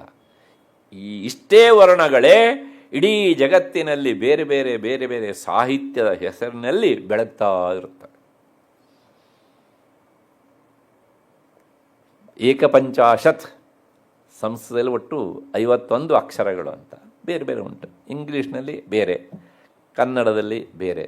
ಆದರೆ ಇಷ್ಟು ವಿಶಾಲವಾದಂತಹ ವರ್ಣಮಾಲೆ ಅಂದರೆ ಅಲ್ಫಾಬೆಟ್ಸ್ ಅಂತ ಹೇಳ್ತೇವಲ್ಲ, ಅದು ಸಂಸ್ಕೃತದಲ್ಲಿ ಉಂಟು. ಯಾವುದೇ ಭಾಷೆಗೆ ಹೋಗಿರಿ ನೀವು, ಈ ಅಕ್ಷರಗಳೇ ಮೂಲ. ವಿಚಾರ ಮಾಡಿ. ಈ ಸಂದರ್ಭದಲ್ಲಿ ನನಗೆ ಒಬ್ಬರು ಮಹಾತ್ಮರು ಹೇಳಿದಂಥ ಒಂದು ಘಟನೆ ನೆನಪಿಗೆ ಬರ್ತದೆ, ಹೇಳಿಬಿಡ್ತೇನೆ ಅದನ್ನು. ಅದೊಂದು ದೇವಸ್ಥಾನ. ಆ ದೇವಸ್ಥಾನಕ್ಕೆ ಹಲವು ಭಕ್ತರು ಬರ್ತಿದ್ರು. ಬಂದವರೆಲ್ಲ ಕೆಲವು ಜನ ನಮಸ್ಕಾರ ಮಾಡ್ತಿದ್ರು, ಕೆಲವು ಜನ ಎದುರುಗಡೆ ನಮಸ್ಕಾರ, ಕೆಲವು ಜನ ಹಿಂದ್ಗಡೆ ಹೋಗಿ ನಮಸ್ಕಾರ, ಕೆಲವು ಜನ ಗೋಡೆಗೆ ತಲೆ ಕೊಟ್ಕೊಳ್ತಿದ್ರು, ಏನೇನೋ ಮಾಡ್ತಿದ್ರು. ಹೀಗೆ ಅಂತ ಗೊತ್ತಲ್ಲ, ದೇವಸ್ಥಾನಕ್ಕೆ ಹೋದ ತಕ್ಷಣ ನಮಗೆ ಏನೇನೋ ಪ್ರಜ್ಞೆ ಜಾಗೃತವಾಗಿಬಿಡ್ತದೆ ಅಲ್ವಾ. ಯಾರತ್ರೂ ಹೇಳ್ಕೊಳ್ಳಿಕ್ಕೂ ಆಗದೆ ಇರೋದನ್ನು ದೇವರು ಎದುರಿನಲ್ಲಿ ನಿಂತು ಹೇಳ್ಕೊಳ್ಳಿಕ್ಕೂ ಆಗದೆ ಹಿಂದ್ಗಡೆ ಹೋಗಿ ನಿಂತ್ಕೊಂಡು ಅದು ಸಾಕಾಗೋದು ಅಂಥೇಳಿ ಅವರೇ ಪ್ರಾಯಶ್ಚಿತ್ತ ಮಾಡ್ಕೊಳ್ತಾರೋ ಎನ್ನುವ ಹಾಗೆ ಗೋಡೆಗೆ ತಲೆ ಚುಚ್ಚುತ್ತಾ ಇರ್ತಾರೆ ಅಂತ ಅಲ್ವಾ. ಯಾಕೆ? ಆ ಪಶ್ಚಾತ್ತಾಪದ ಅರಿವಿಗೆ. ಹೀಗೆ ಒಬ್ಬೊಬ್ಬರು ಒಂದೊಂದು ರೀತಿಯಲ್ಲಿ ಅದೂ ಸಹ ನಾನು ದೇವರನ್ನು ನಮಸ್ಕರಿಸುವ ವಿಧಾನ ಅಂತ ಅವರು ಅಂದ್ಕೊಂಡು ಬಿಡ್ತಾರೆ ಹೇಗೆ ಅಂತ. ಏನಾದರೂ ಇರಲಿ, ಆದರೆ ಎಲ್ಲ ಭಕ್ತ ಸಮುದಾಯದಲ್ಲಿ ಒಬ್ಬ ವಿಚಿತ್ರವಾದವನು ಬರ್ತಿದ್ದ ಆ ದೇವಸ್ಥಾನಕ್ಕೆ. ಎಲ್ಲರೂ ಹೋದ್ಮೇಲೂ ಅವನು ಇರ್ತಿದ್ದ. ಬಹಳಷ್ಟು ಸಲ ಅವನು ಒಬ್ಬನೇ ಬಂದು ಕೂರ್ತಿದ್ದ. ಬಹಳ ಕಾಲ, ಸುದೀರ್ಘ ಕಾಲ ಹೀಗೆ ಬರ್ತಿದ್ದ. ಅಲ್ಲಿ ಕೂತ್ಕೊಂಡು ಕಣ್ಣು ಮುಚ್ಚಿಕೊಂಡು ಒಂದಿಷ್ಟು ಏನೋ ಹೇಳ್ತಿದ್ದ. ಎಲ್ಲರೂ ಹೋಗಿ ಎಷ್ಟೋ ಹೊತ್ತಾದರೂ ಅವನು ಅಲ್ಲೇ ಇರ್ತಿದ್ದ ಮತ್ತೆ ಅಂತ. ಅದು ಒಂದು ದಿವಸ ಅಲ್ಲಿನ ಅರ್ಚಕರಿಗೆ ಇವನ ಮೇಲೆ ದೃಷ್ಟಿ ಬಿತ್ತು. ಅವ್ರು ಏನು ಅಂದ್ಕೊಂಡ್ರು ಮೊದಲು ಅಂತಂದರೆ, ಇವ್ರು ಯಾರೋ ಮಹಾದೊಡ್ಡ ಸಾಧಕ ಇರಬೇಕು, ಹಾಗಾಗಿ ಹೀಗೆ ಮಾಡ್ತಾರೆ, ಅವ್ರ ನಡೆ ವಿಚಿತ್ರವಾಗಿ ಇದೆ ಅಂತ ಅಂದ್ಕೊಂಡ್ರು ಅರ್ಚಕರು. ಆಮೇಲೆ ಒಂದು ದಿವಸ ಕೇಳಿದ್ರು ಸಮಯ ನೋಡಿ, ನೀವು ಯಾರು? ದಿನ ಕಣ್ಣು ಮುಚ್ಕೊಂಡು ನೀವು ಏನು ಹೇಳ್ತೀರಿ?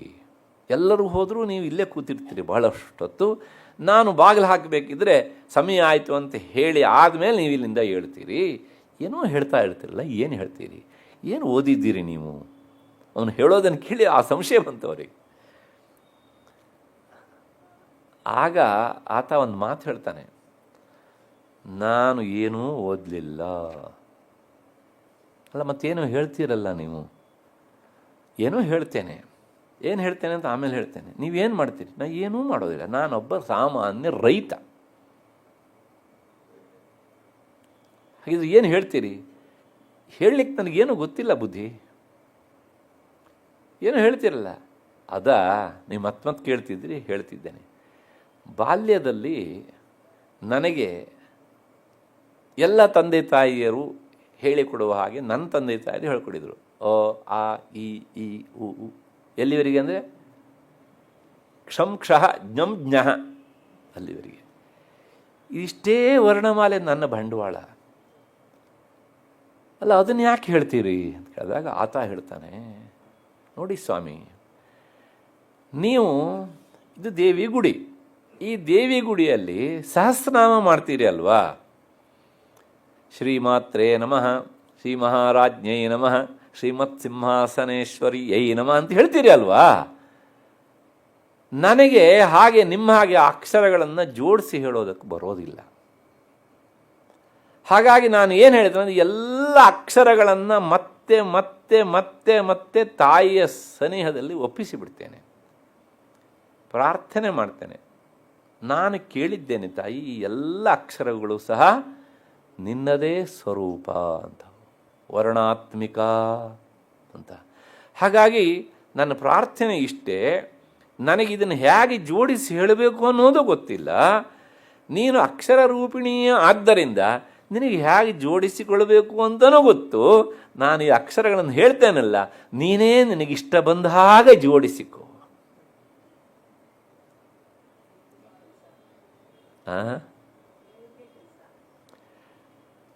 ದೇವರಿಗೆ ಇಂಥ ಕೆಲಸ ಕೊಟ್ಟರು ಸಂತೋಷವೇ ಅಲ್ವಾ. ಯಾಕೆಂದರೆ ಪರಿಶುದ್ಧ ನೋಡಿ, ನೀವು ಯಾವುದೇ ಶಬ್ದ ಹೇಳಿ, ಈ ಏನು 51 ಅಕ್ಷರಗಳು ಅವುಗಳಲ್ಲಿ ಯಾವುದಾದ್ರು ಒಂದು ಇದ್ದೇ ಇರ್ತದೆ. ಇಲ್ಲದೆ ಇರೋದನ್ನು ಒಂದು ಶಬ್ದ ತೋರಿಸಿಯಪ್ಪ ನೀವು ಅಲ್ವಾ. ಈ ಅಕ್ಷರಗಳೇ ವ್ಯವಸ್ಥಿತವಾಗಿ ಸೇರಿಕೊಂಡಾಗ ಅದು ಶಬ್ದ ಅಥವಾ ಪದ ಅಂತ ಕರೆಸಿಕೊಳ್ಳುತ್ತದೆ. ಆ ಶಬ್ದ ಪದಗಳು ವ್ಯವಸ್ಥಿತವಾಗಿ ಜೋಡಿಸಿಕೊಂಡ ಆದ ಮೇಲೆ ಅದಕ್ಕೊಂದು ಕ್ರಿಯಾಪದವೂ ಸೇರಿದರೆ, ಸೇರಲೇಬೇಕು ಅಂತೇನೂ ಇಲ್ಲ ಕೆಲವು ಕಡೆಗೆ, ಅದು ವಾಕ್ಯ ಅಂತ ಕರೆಸಿಕೊಳ್ಳುತ್ತದೆ. ಇಂತಹ ವಾಕ್ಯ ಖಂಡಗಳು ಸೇರಿದಾಗ ಅದು ಪ್ಯಾರ ಅಂತ ಕರೆಸಿಕೊಳ್ಳುತ್ತದೆ. ಈ ಪ್ರಶ್ನೆ ಇಷ್ಟೇ. ಈಗ ಪ್ಯಾರ ಅಂದರೆ ಏನ್ರಿ? ವಾಕ್ಯ. ವಾಕ್ಯ ಅಂದರೆ ಏನ್ರಿ? ಶಬ್ದಗಳ ಸಮುದಾಯ. ಶಬ್ದಗಳ ಸಮುದಾಯ ಅಂದರೆ ಏನ್ರಿ? ಅಕ್ಷರಗಳ ಸಮುದಾಯ. ಅಲ್ಲಿಗೆ ಈಗ ಅಕ್ಷರ ಇಲ್ಲದೆ ಇರುವಂತಹ ಪ್ಯಾರ ಯಾವುದು? ಅಕ್ಷರ ಇಲ್ಲದೆ ಇರುವಂತಹ ಶಬ್ದ ಯಾವುದು? ಪದ ಯಾವುದು?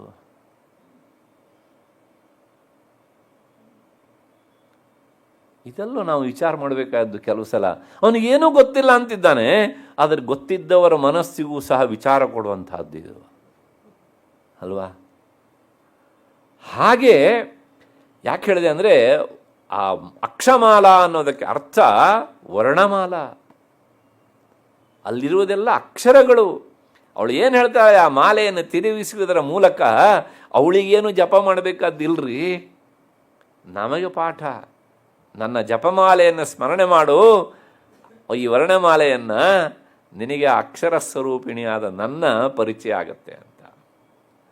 ಲಲಿತಾ ಸಹಸ್ರನಾಮದಲ್ಲಿ ಮಾತು ಬರುತ್ತಲ್ಲ ಅಲ್ಲ, ಭಾಳ ವಿಸ್ತೃತವಾದಂತಹ ವಿಚಾರ ಎಲ್ಲ, ಸರ್ವವರ್ಣಾತ್ಮಿಕ ಅಂತೆಲ್ಲ ಬೇರೆ ಬೇರೆ ಬೇರೆ ಬೇರೆ ನಾಮಗಳು ಬರ್ತವೆ ಹೀಗೆ ಅಂತ. ಅಷ್ಟು ಹಿನ್ನೆಲೆಯಲ್ಲಿ ಅಕ್ಷಮಾಲ, ಅವಳಿಗೆ 4 ಕೈ. ಇಲ್ಲಿ ಹೇಳಿದಂಥ ಕಾಳಿಗೂ 4 ಕೈ. ಮತ್ತೆ ಇದೇ ರಹಸ್ಯ. ಅಲ್ಲಿ ನಾವು ಕಾಳಿಯನ್ನು ಎಷ್ಟು ಕೈ ನೋಡಿದ್ದೇವೆ? 10 ಕೈಯಲ್ಲಿ ನೋಡಿದ್ದೇವೆ ಅಲ್ವಾ. ಸರಸ್ವತಿ ಎಷ್ಟು ಕೈ ನೋಡಿದ್ದೇವೆ? 8 ಕೈ ನೋಡಿದ್ದೇವೆ, ಉತ್ತಮ ಚರಿತ್ರೆಯಲ್ಲಿ ಬರುವವಳು. ಇಲ್ಲಿ 4 ಕೈ ಅವಳಿಗೆ. ಇದೆಲ್ಲ ನಾನು ಮೊನ್ನೆ ಒಂದು ಮಾತು ಹೇಳಿದ್ದೇನೆ, ಸಾಧಕರ ಸಾಧನೆಗೆ ಸಂಬಂಧಪಟ್ಟ ಹಾಗೆ ಎಲ್ಲ ಆಕಾರಗಳು ಏನಾಗ್ತವೆ? ಬದಲಾವಣೆ ಆಗ್ತಾ ಇರ್ತವೆ. ಅಲ್ಲಲ್ಲಿ ಹಂಗಂದ್ರಲ್ರಿ, ಇಲ್ಲಿ ಹಿಂಗಂದ್ರಲ್ಲಿ ಅಂದರೆ ಆ ಸಾಧಕನ ಉದ್ದೇಶ ಬೇರೆ, ಈ ಸಾಧಕನ ಸಂಕಲ್ಪ ಬೇರೆ. ಅವನ ಕಾಮನೆ ಬೇರೆ, ಇವನ ಕಾಮನೆ ಬೇರೆ. ಮೊದಲೇ ಹೇಳ್ಬಿಟ್ಟಿದ್ದಾರೆ, ಸಂಸಾರಿಗಳಾದವರು ಈ ಸಗುಣ ರೂಪವನ್ನು ಆರಾಧನೆ ಮಾಡಬೇಕು ಅಂತ ಅಲ್ವಾ. ಸಂಸಾರಿಗಳಿಗೆ ಎಷ್ಟು ಜನ ಇರ್ತಾರೋ ಒಬ್ಬೊಬ್ಬರಿದ್ದು ಕಾಮನೆ ಒಂದೊಂದು ರೀತಿಯಾಗಿ ಇರುತ್ತೆ. ಅಷ್ಟು ಹಿನ್ನೆಲೆಯಲ್ಲಿ ಮತ್ತೆ ಪುನಃ ವಿಷಯಕ್ಕೆ ಬರೋಣ. ಅಕ್ಷಮಾಲಾ, ಅವಳು ಒಂದು ಕೈಯಲ್ಲಿ, ಬಲಗೈಯಲ್ಲಿ ವಿಶೇಷವಾಗಿ ಅಕ್ಷಮಾಲೆಯನ್ನು ಹಿಡಿದಿದ್ದಾಳೆ. ಅದಾದಮೇಲೆ ಇನ್ನೊಂದು ಕೈಯಲ್ಲಿ ಅಂಕುಶ. ಅಂಕುಶ ಅಂದರೆ ಗೊತ್ತಲ್ಲ, ನಿಯಂತ್ರಣ ಮಾಡಲಿಕ್ಕೆ ಇರುವಂತಹದ್ದು ಆಯುಧ, ಅದನ್ನು ಹಿಡಿದಾಳೆ. ಅಂಕುಶಧರ. ಮತ್ತು ವೀಣಾ, ಎಡಗೈಯಲ್ಲಿ ಏನುಂಟು? ವೀಣೆಯನ್ನು ಹಿಡಿದಿದ್ದಾಳೆ. ವೀಣೆ ಅಂದರೆ ಗೊತ್ತಲ್ಲ, ವೀಣೆ ಅನ್ನೋದು ನಮ್ಮ ಇಡೀ ದೇಹವೇ ಒಂದು ವೀಣೆ. ಅದ್ರ ಬಗ್ಗೆ ಮಾತಾಡ್ತಾ ಹೋದರೆ ವಿಷಯ ಬಿಟ್ಟೇ ಹೋಗ್ತದೆ, ಹಾಗೆ ಅಲ್ಲಿ ಹೋಗೋದೇ ಬೇಡ ಹೀಗಂತ. ಯಾಕೆಂದರೆ ಎಲ್ಲವೂ ಸಪ್ತವೇ. ಇಲ್ಲಿ ಗಟ್ಟಿ ನೋಡಿದರೆ ವೀಣೆಗೆ ತಂತಿಗಳೆಷ್ಟು? ಸಪ್ತ ತಂತಿಗಳಲ್ವಾ, ಹೀಗೆ ಅಂತ. ಅಷ್ಟು ಹಿನ್ನೆಲೆಯಲ್ಲಿ ವೀಣಾ. ಮತ್ತು ಇನ್ನೊಂದು ಏನುಂಟು ಕೈಯಲ್ಲಿ? ಪುಸ್ತಕಧಾರಿಣಿ. ಅಂದರೆ ಇವಳ ಹತ್ರ ಇರೋದೆಲ್ಲವೂ ಸಹ ಹೆಚ್ಚೆಚ್ಚು ಜ್ಞಾನ ಪ್ರಚುರಳು ಎನ್ನುವಂಥ ಅರ್ಥವನ್ನು ಕೊಡುವ ವಸ್ತುಗಳೇ ಇವೆ. ಪುಸ್ತಕ, ಅಕ್ಷಮಾಲ, ಅದಾದಮೇಲೆ ಮತ್ತು ಪುನಃ ವೀಣೆ, ಇವೆಲ್ಲವೂ ಸಹ ಹೀಗೆ ಅಂತ. ಹೀಗೆ ಅವಳು ಹೇಗಿದ್ಲು ಅಂತಂದರೆ, ಅವಳ ಸ್ವರೂಪ ಸಾ ಬಭೂವ ವರಾನಾರಿ. ಅವಳು ಅತ್ಯಂತ ಶ್ರೇಷ್ಠವಾದಂತಹ ನಾರಿಯಾಗಿದ್ಲು. ಹಾಗಾಗಿ ಅವಳಿಗೆ ಸರಿಸಾಟಿ ಆದವಳು ಇಲ್ಲೇ ಇಲ್ಲ. ನಾಮಾನ್ಯಸ್ಯೈಚ ಸಾಧದೌ. ಇಂಥ ವರಾನಾರಿ, ಉತ್ಕೃಷ್ಟಳ ಅಂಥ ಸ್ತ್ರೀಗೆ ಹೆಸರನ್ನು ಇಡಬೇಕಲ್ಲ ಇವಾಗ. ಯಾರು? ಮಹಾಲಕ್ಷ್ಮಿ. ಅವಳಿಗೆ ಹೆಸರನ್ನು ಕೊಡ್ತಾಳೆ ಅವಳು. ನೋಡಮ್ಮ, ನಿನಗೂ ಸಹ 10 ಹೆಸರು ಕೊಡ್ತಿದ್ದೇನೆ, ಈ ಒಂದೊಂದು ಹೆಸರನ್ನು ಮೆಲುಕು ಹಾಕಿದರೂ ಸಾಕು, ಹೀಗೆ ಅಂತ. ಮೊದಲನೇ ಹೆಸರು ಮಹಾವಿದ್ಯಾ. ಈ ಹೆಸರನ್ನು ಕೇಳಿದರೆ ಮೈ ಜುಮ್ಮಂತದೆ. ಅಂದರೆ ಇಲ್ಲಿ ಹೇಳೋಕ್ಕಿಂತ ಮೊದಲು ಲಲಿತಾ ಸಹಸ್ರನಾಮ ಸ್ಮರಣೆ ಮಾಡಿಬಿಡ್ತೇನೆ. ಆತ್ಮವಿದ್ಯಾ, ಮಹಾವಿದ್ಯಾ, ಶ್ರೀವಿದ್ಯಾ. ಅದಕ್ಕೆ ವ್ಯಾಖ್ಯಾನಕಾರರು ಬರೀತಾರೆ, ಆ ಮಹಾವಿದ್ಯಾ ಅನ್ನೋದಕ್ಕೆ ಅರ್ಥ ಏನು ಅಂದರೆ ಬ್ರಹ್ಮವಿದ್ಯಾ. ಬ್ರಹ್ಮವಿದ್ಯೆ ಸ್ವಾಧೀನ ಮಾಡಿಕೊಂಡವರಿಗೆ ಈ ಪ್ರಪಂಚದ ಹಂಗಿಲ್ಲ. ಅವರು ಪೂರ್ತಿಯಾಗಿ ಇದಕ್ಕೆ ಏನು ಮಾಡ್ತಾರೆ? ಬೆನ್ನು ಹಾಕಿ ಬಿಡ್ತಾರೆ. ಅದು ಬೇಕು ಅಂದರೆ ನಿನ್ನನ್ನು ಆರಾಧಿಸಬೇಕು. ಹಾಗಾಗಿ ನಿನ್ನನ್ನು ಆರಾಧಿಸುವವರಿಗೆ ನೀನು ಆ ಬ್ರಹ್ಮವಿದ್ಯೆಯನ್ನು ಅನುಗ್ರಹಿಸುವವಳು. ಆ ಕೆಲಸ ನೀನು ಮಾಡ್ತೀಯೇ, ಆದ್ದರಿಂದ ನಿನ್ನ ಹೆಸರು ಮಹಾವಿದ್ಯಾ ಅಂತ, ಬ್ರಹ್ಮವಿದ್ಯಾ. ಎರಡನೇ ಹೆಸರು ಮತ್ತೆ ಮಹಾವಾಣಿ ಅಂತ. ವಾಣಿ ಅಂದರೆ ಮಾತು. ಮಹಾವಾಣಿ ಅಂದರೆ ಏನು ಕೇಳಿದರೆ ಸಾಮಾನ್ಯ ಮಾತಲ್ಲ, ಶಾಸ್ತ್ರೀಯವಾದ ಮಾತು. ಅಂದರೆ ಶಾಸ್ತ್ರ ವಿಚಾರಕ್ಕೆ ಸಂಬಂಧಪಟ್ಟ ಮಾತು ಯಾವುದು ಉಂಟೋ ಅಂತಹ ಮಾತಿಗೆ ಮಹಾವಾಣಿ ಅಂತ ಹೆಸರು. ನಿಮಗೊಂದು ವಿಚಾರ ಹೇಳ್ತೇನೆ. ನಮಗೆಲ್ಲರಿಗೂ ಮಾತನಾಡಲಿಕ್ಕೆ ಬರ್ತದೆ ಅಲ್ವಾ? ಬಸ್ ಬಂತು, ಅವನು ಬಂದ, ಇವನು ಹೋದ, ಅಲ್ಲಿ ಹೋಗಿ ತಿಂಡಿ ತಿಂದ್ವಿ, ಇದನ್ನೆಲ್ಲ ಎಲ್ಲರೂ ಹೇಳ್ತಾರೆ. ಇವು ಯಾವುವು ಮಹಾವಾಣಿಗಳಲ್ಲ. ಆದರೆ ಶಾಸ್ತ್ರದ ಒಂದು ವಿಚಾರವನ್ನು ಇಟ್ಕೊಂಡು ಹೇಳೋದಿದೆಯಲ್ಲ, ಅಂತಹ ಕೆಲಸಕ್ಕೆ ಹೆಸರೇನು ಅಂದರೆ ಮಹಾವಾಣಿ ಅಂತ. ಈ ಪುಸ್ತಕದಲ್ಲಿ ಬಂದಂಥ ಎಲ್ಲ ಶ್ಲೋಕಗಳು ಸಹ ಎಲ್ಲವೂ ಸಹ ಯಾವ ಗುಂಪಿಗೆ ಸೇರ್ತವೆ? ಮಹಾವಾಣಿ. ಅಂದರೆ ನೇರ ಶಾಸ್ತ್ರ ವಿಚಾರಕ್ಕೆ ಸಂಬಂಧಪಟ್ಟ ಶಬ್ದ ಪುಂಜಗಳು, ಅಕ್ಷರಗಳು ಏನಿದ್ದಾವಲ್ಲ ಅವೆಲ್ಲವೂ ಸಹ ಆ ಮಹಾವಾಣಿಯ ಅವಯವಗಳು, ಹೀಗೆ ಅಂತ. ಹಾಗಾಗಿ ನಿನ್ನ ಹೆಸರು ಮಹಾವಾಣಿ, ಶಾಸ್ತ್ರೀಯ ವ್ಯವಹಾರ ಹೇತು ಅಂತ ಶಬ್ದ. ಮತ್ತು ನಿನ್ನ ಮೂರನೇ ಹೆಸರು ಭಾರತೀ. ಭಾ ಮಹಾಪ್ರಾಣ, ರತಿ ಭಾರತಿ ಅಂತ. ಅದಕ್ಕೆ ಅರ್ಥ ಏನು ಅಂದರೆ, ನಾವು ಎಷ್ಟೋ ಸಲ ಶಬ್ದವನ್ನು ಪ್ರಯೋಗ ಮಾಡ್ತೇವೆ. ಆ ಶಬ್ದಕ್ಕೆ ಅರ್ಥ ಏನು ಅಂತ ಮುಂದಿರುವವರಿಗೆ ಅರ್ಥ ಆಗುವುದೇ ಇಲ್ಲ. ಇನ್ನು ಕೆಲವು ಜನ ಮಾತನಾಡಿದರೆ ಸ್ಪಷ್ಟವಾಗಿ ಅರ್ಥವಾಗ್ತದೆ. ಅಂದರೆ ಇದರ ವಿಶೇಷತೆ ಏನು ಅಂದರೆ ಅರ್ಥಪೋಷಕ ಶಬ್ದ.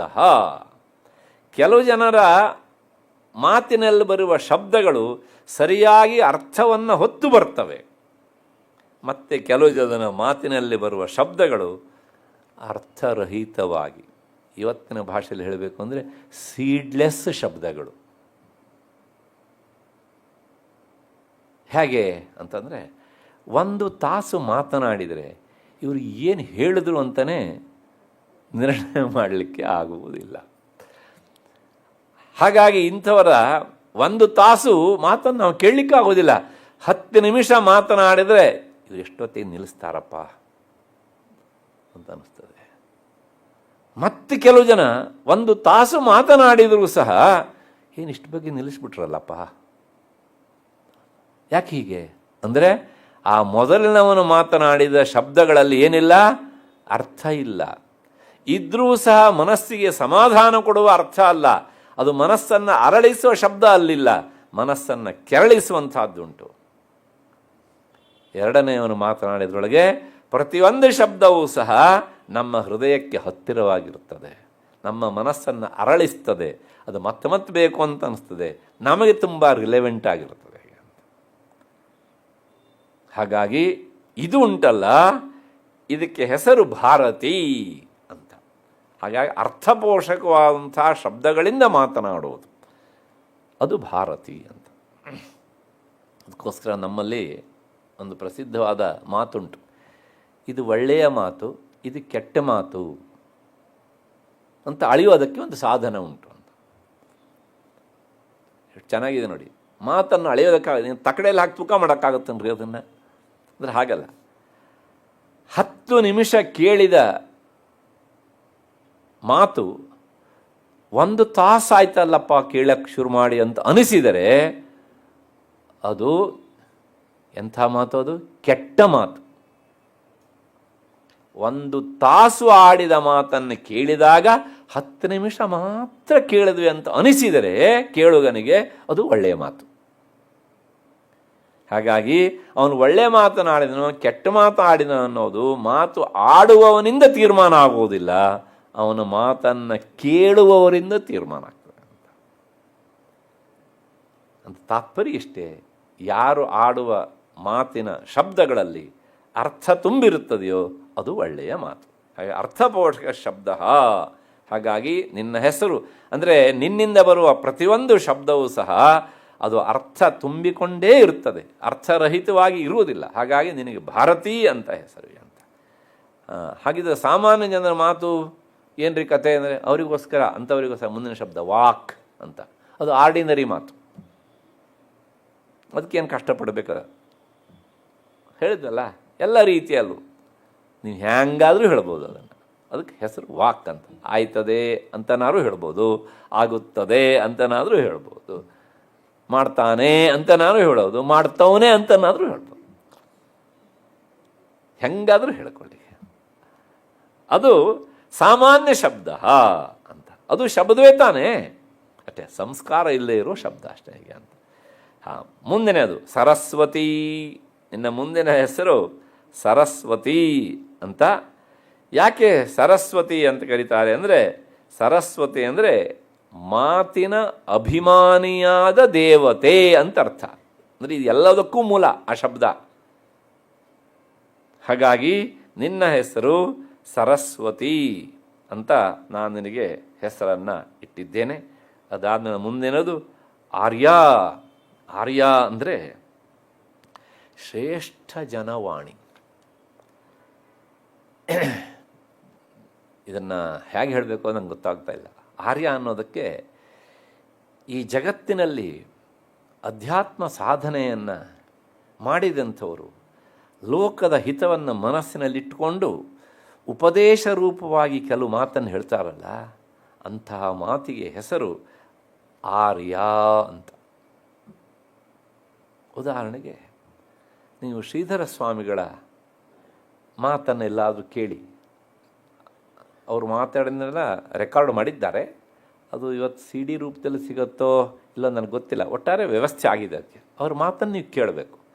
ಆ ಮಾತನ್ನು ಕೇಳಿದರೆ ನಿಮಗೆ ಎಷ್ಟೇ ಟೆನ್ಷನ್ ಇರಲಿ, 10 ನಿಮಿಷಕ್ಕೆ ನಿಮ್ಮ ಮನಸ್ಸೇನಾಗುತ್ತೆ, ಶಾಂತವಾಗಿ ಬಿಡುತ್ತೆ. ಅಂದರೆ ಆ ಒಂದೊಂದು ಮಾತೂ ಸಹ ಅದು ಸರಸ್ವತಿಯಿಂದ ಅನುಗ್ರಹೀತವಾಗಿ ಬಂದಂಥದ್ದು. ಹಾಗಾಗಿ ಅದು ಆರ್ಯ ಅಂತ ಕರೆಸಿಕೊಳ್ತದೆ. ಅಂತಹ ಮಾತು ಶ್ರೀಧರ ಸ್ವಾಮಿಗಳ ಮಾತು, ಪ್ರಾತಸ್ಮರಣೆಯಂಥ ಚಂದ್ರಶೇಖರ ಸ್ವಾಮಿಗಳ ಮಾತು, ಸದಾಶಿವ ಬ್ರಹ್ಮೇಂದ್ರರ ಮಾತು. ಅದು ಶಬ್ದನೇ ಹಾಗುಂಟು, ಶ್ರೇಷ್ಠ ಜನವಾಣಿ ಅಷ್ಟೇ, ಸಾಮಾನ್ಯರಾಡುವ ಮಾತಲ್ಲ ಅದು. ಯಾಕೆಂದರೆ ಅದು ಎಲ್ಲವೂ ಸಹ ಅವರಾಡ್ತಾರೆ ಅನ್ನೋದಕ್ಕಿಂತ ಹೆಚ್ಚಿಗೆ ಅವರ ನಾಲಿಗೆಯಲ್ಲಿ ಅವಳೇ ನಿಂತು ನುಡಿಸಿಬಿಡ್ತಾಳೆ. ಹಾಗಾಗಿ ಇನ್ನು ನಮ್ಮ ಮಹಾಕವಿಗಳಿದ್ದಾರೆ, ಕಾಳಿದಾಸಾದಿ ಕವಿಗಳು, ಅವಳದ್ದು ಎಲ್ಲರಿಗೂ ಹಾಗೆ ಒಂದು ಶಬ್ದ ನೀವು ಆಚೆ ಈಚೆ ಮಾಡೋಕ್ಕಾಗೋದಿಲ್ಲ. ಅಂತಹ ಸತ್ವಪೂರ್ಣವಾದಂತಹ ಪದಪುಂಜಗಳು. ಒಬ್ಬ ಕವಿಗಿಂತ ಇನ್ನೊಬ್ಬ ಕವಿಯ ಮಾತು ಚಂದ ಅಂತ ಅನಿಸುತ್ತೆ. ಅಷ್ಟು ಜ್ಞಾನದ ದೃಷ್ಟಿಯಲ್ಲೂ ಭಾವನಾತ್ಮಕವಾಗಿಯೂ ಯಾವ ದೃಷ್ಟಿಯಿಂದ ನೀವು ನೋಡಿದರೂ ಸಹ ಅವು ಹೆಚ್ಚೆಚ್ಚು ನಮ್ಮ ಹೃದಯಕ್ಕೆ ಹತ್ತಿರವಾಗ್ತಾ ಹೋಗ್ತವೆ. ಅಂಥ ಮಾತಿಗೆ ಆರ್ಯ ಅಂತ ಹೆಸರು. ಇನ್ನೊಂದು ಮುಂದಿನ ಶಬ್ದ ನಿನಗೆ ಬ್ರಾಹ್ಮೀ ಅಂತ. ಬ್ರಾಹ್ಮಿ ಅನ್ನೋದಕ್ಕೆ ಅರ್ಥ ಅಪೌರುಷೇಯವಾದ ವಾಣಿ. ಎಂದರೆ ಪುರುಷರಿಂದ ನಿರ್ಮಿತವಾದದ್ದು ಪೌರುಷವಾದ ಮಾತು. ಆದರೆ ಇದು ಉಂಟಲ್ಲ, ಇದು ಅಪೌರುಷೇಯ, ಯಾವ ಪುರುಷನೆಂದೂ ನಿರ್ಮಿತವಾದದ್ದಲ್ಲ. ಅಂದರೆ ಅದರ ಅರ್ಥ ವೇದವಾಣಿ ಅಂತ ಅರ್ಥ. ಉಪನಿಷತ್ತುವನ್ನು ನಾವೇನು ಹೇಳ್ತೇವಲ್ಲ, ಅಂತಹ ಆ ಶಬ್ದಗಳಿಗೆ, ಆ ಮಾತಿಗೆ ಹೆಸರು ಬ್ರಾಹ್ಮೀ ಅಂತ, ವೇದವಾಣಿ ಅಂತ. ಅದರ ಜೊತೆಗೆ ನಿನ್ನ ಇನ್ನೊಂದು ಹೆಸರು ಏನು ಅಂದರೆ ಕಾಮಧೇನು ಅಂತ. ನನಗೆ ಏನು ಲೋಕದಲ್ಲಿ ಪ್ರಸಿದ್ಧವಾಗಿರುವುದೇ ಒಂದು, ಇಲ್ಲಿ ಹೇಳ್ತಾ ಇರುವುದು ಇನ್ನೊಂದು. ಅದರ ವಿಚಾರ ಮಾಡ್ತಾ ಹೋದರೆ ಎರಡೂ ಒಂದೇ ಅಂತ ಅನಿಸುತ್ತೆ. ಕಾಮಧೇನು ಅಂದರೆ ಏನು ಅಂದರೆ ಸೂನೃತಾವಾಕ್, ಸತ್ಯದಿಂದ ಕೂಡಿದ ಮಾತು. ಸತ್ಯದಿಂದ ಕೂಡಿದ ಮಾತು ಅಂದರೆ ಯಾವ ಮಾತು ಸತ್ಯ ವಸ್ತುವನ್ನು ಪ್ರತಿಪಾದನೆ ಮಾಡೋದಕ್ಕೋಸ್ಕರವೇ ಮೀಸಲಾಗಿ ಇರ್ತದೆಯೋ ಅಂತಹ ಮಾತು ಅದು ಸೂನೃತ ವಾಕ್. ನಾವು ಲೋಕದಲ್ಲಿ ಮಾತನಾಡುವಾಗ ನಮ್ಮ ಎಷ್ಟು ಶಬ್ದಗಳು ಆ ಸತ್ಯ ರೂಪವಾದ ವಸ್ತುವಿಗೆ ಸಂಬಂಧಪಟ್ಟ ಹಾಗೆ ಇರುತ್ತದೆ. ಯಾವನೊಬ್ಬ ಎದುರುಗಡೆ ಸಿಕ್ಕಿದ, ಅವನ ಹತ್ರ ನಾವು ಮಾತನಾಡ್ತೇವೆ, ಚೆನ್ನಾಗಿದ್ದೀರಾ? ಹಾಂ ಚೆನ್ನಾಗಿದೆ. ಅವನು ಅಕಸ್ಮಾತ್ ಚೆನ್ನಾಗಿಲ್ಲ ಅಂತ ಹೇಳ್ದ ಅಂತ ಇಟ್ಕೊಳ್ಳಿ, ತಕ್ಷಣ ಆಸ್ಪತ್ರೆಗೆ ಕರ್ಕೊಂಡು ಹೋಗ್ತೀರಾ? ಅಂದರೆ ಆ ಮಾತನ್ನು ಆಡುವಾಗಲೇ ನಿಮಗೆ ಎಚ್ಚರ ಇಲ್ಲ. ಎಚ್ಚರವೇ ಇಲ್ಲ ಅಂತ ಆದಮೇಲೆ ಸತ್ಯ ಎಲ್ಲಿ, ಸುಳ್ಳು ಎಲ್ರಿ ಅಲ್ವಾ? ಆಮೇಲೆ ಇನ್ನು ಕೇಳ್ತೇವೆ, ಕಾಫಿ ಆಯಿತಾ ಅಂತ. ಇದು ಸತ್ಯವಾದಂಥ ವಿಚಾರವಾ? ಅಲ್ಲೇ ಆವತ್ತಿಂದ ಇವತ್ತು ನನಗೆ ಕುಡಿತಾನೆ ಇದ್ದಾನೆ, ನೀವು ಕೇಳಿದರೂ ಕುಡಿತಾನೆ, ಕೇಳದೇ ಇದ್ರೂ ಕುಡಿತಾನೆ ಅಲ್ವಾ? ಹಾಗಿದ್ರೆ ಯಾಕೆ ಕೇಳಬೇಕು? ಇತ್ತೀಚೆ ಯಾವುದಾದ್ರು ಅಧ್ಯಾತ್ಮ ವಿಚಾರದ ಗ್ರಂಥವನ್ನು ಓದ್ತಾ ಇದ್ದೀರಾ? ಹೀಗೆ ಕೇಳಿ ನೀವು, ಇದು ಏನಾಗುತ್ತೆ ಸೂನೃತಾವಾಣಿ. ಆದ್ರೆ ಒಂದು ಸಲ ನೀವು ಹೀಗೆ ಕೇಳಿದರೆ ಸಹಿಸ್ಕೊಳ್ತಾನೆ, ಎರಡನೇ ಸಲ ಕೇಳಿದರೆ ಅವಳು ಸಹಿಸ್ಕೊಳ್ತಾನೆ, ಮೂರನೇ ಸಲ ನೀವು ಕೇಳ್ತೀರಿ ಅಂತ ಗೊತ್ತಾದರೆ ಅವನಲ್ಲಿ ಬರ್ತಾ ಇದ್ದಾನೆ ಅಂತ ಇಟ್ಕೊಳ್ಳಿ, ನೀವು ಇಲ್ಲಿ ಹೋಗ್ತಾ ಇದ್ದೀರಿ, ಅವನಲ್ಲೇ ಕ್ರಾಸ್ ರೋಡಲ್ಲಿ ಇಳಿದು ಹೋಗ್ತಾ ಇರ್ತಾನೆ ಅಲ್ವಾ? ಯಾಕೆ? ಆ ಸೂನೃತಾವಾಣಿ ಉಂಟಲ್ಲ, ಅದನ್ನು ಕೇಳುವುದು ಕಷ್ಟ, ಅರಗಿಸಿಕೊಳ್ಳುವುದು ಇನ್ನೂ ಕಷ್ಟ. ಹೇಗೆ ಅಂತ ಹಾಗಾಗಿ ಯಾಕೆಂದರೆ ಅದು ಸತ್ಯವಸ್ತುವಿಗೆ ಸಂಬಂಧಪಟ್ಟಿದ್ದು. ನಮಗೆ ಆ ಸತ್ಯವಸ್ತು ಆಗೋದೇ ಇಲ್ಲ. ನಮಗೆ ಜೀವಮಾನಡಿ ಸುಳ್ಳು ಸುಳ್ಳು ಸುಳ್ಳು, ವ್ಯವಹಾರ ಅಂದ್ರೇ ಸುಳ್ಳು ಅಂತ ಅರ್ಥ. ನೀವು ಸುಳ್ಳಿಲ್ಲದೆ ವ್ಯವಹಾರ ಮಾಡಿ ನೋಡೋಣ, ಇಲ್ಲವೇ ಇಲ್ಲ. ಒಂದು ದಿನದಲ್ಲಿ ಮಿನಿಮಮ್ ಇಷ್ಟು ಸುಳ್ಳು ಹೇಳಿದರೆ ಮಾತ್ರ ನಮಗೆ ತಿಂದನ್ನ ಡೈಜೆಸ್ಟ್ ಆಗುತ್ತೆ ರೀ. ಯಾಕೋ ಇವತ್ತು ಸರಿ ಇಲ್ಲ. ಯಾಕೆಂದರೆ ಹೆಂಡತಿ ತಮಾಷೆ ಮಾಡ್ತಾಳೆ, ಇವತ್ತು ನೀವು ಎರಡು ಸುಳ್ಳೇ ಹೇಳಲಿಲ್ಲ, ಕೊನೆ ಪಕ್ಷ ನನ್ನ ಹತ್ರರೂ ಹೇಳ್ತಿದ್ರಿ ಅಲ್ವಾ, ನನ್ನ ಹತ್ರ ಹೇಳಲಿಲ್ಲ. ಹಾಗಾಗಿ ವ್ಯವಹಾರ ಅಂದರೆ ಹಾಗೆ ಸುಳ್ಳು ಸುಳ್ಳು ಸುಳ್ಳು. ಹೀಗೆ ಯಾವುದೇ ಕ್ಷೇತ್ರಕ್ಕೆ ಹೋಗಿ ನೀವು ಹೀಗೆ ಅಷ್ಟು ಹಿನ್ನೆಲೆಯಲ್ಲಿ ಸೂನೃತಾವಾಣಿ. ಅದಕ್ಕೋಸ್ಕರ ಇಂಥ ಆ ಸತ್ಯವಸ್ತುವಿಗೆ ಸಂಬಂಧಪಟ್ಟಂಥ ಮಾತನ್ನು ಶಾಸ್ತ್ರ ಏನಂತ ಕರೆದಿದೆ ಅಂದರೆ ಕಾಮಧೇನು ಅಂತ ಕರೆದಿದೆ. ಅಂತಹ ಮಾತು ಈ ರೀತಿಯಾಗಿ ತಾಯಿಯನ್ನು ಉಪಾಸನೆ ಮಾಡುವವನಿಗೆ ಕೇಳಿದ್ದೆಲ್ಲವನ್ನೂ ಕೊಡುತ್ತಂತೆ.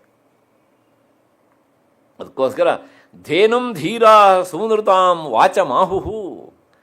ಅಂತಹ ಧೀರರಂದರೆ ಉಪಾಸಕರು ಇಂತಹ ಸತ್ಯವಾದ ಮಾತನ್ನು ಸತ್ಯ ವಸ್ತುವಿಗೆ ಸಂಬಂಧಪಟ್ಟ ಮಾತನ್ನು ಕಾಮಧೇನು ಅಂತ ಕರೆದಿದ್ದಾರೆ, ಸುಂದರತಾವಾಣಿ ಅಂತ. ಯಾಕೆ ಕಾಮಧೇನು ಅಂತ ಹೇಳ್ತಾರೆ ಅಂತಂದರೆ, ಕಾಮಾನ್ ಧಿನೋತಿ ಇತಿ ಕಾಮಧೇನು.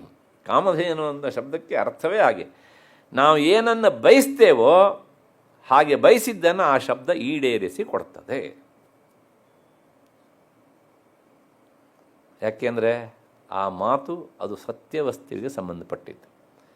ಉದಾಹರಣೆಗೆ ನಾವು ಗುಡಿಗೆ ಹೋಗ್ತೇವೆ, ಅಲ್ಲಿ ದೇವರ ಸ್ತುತಿ ಮಾಡ್ತೇವೆ.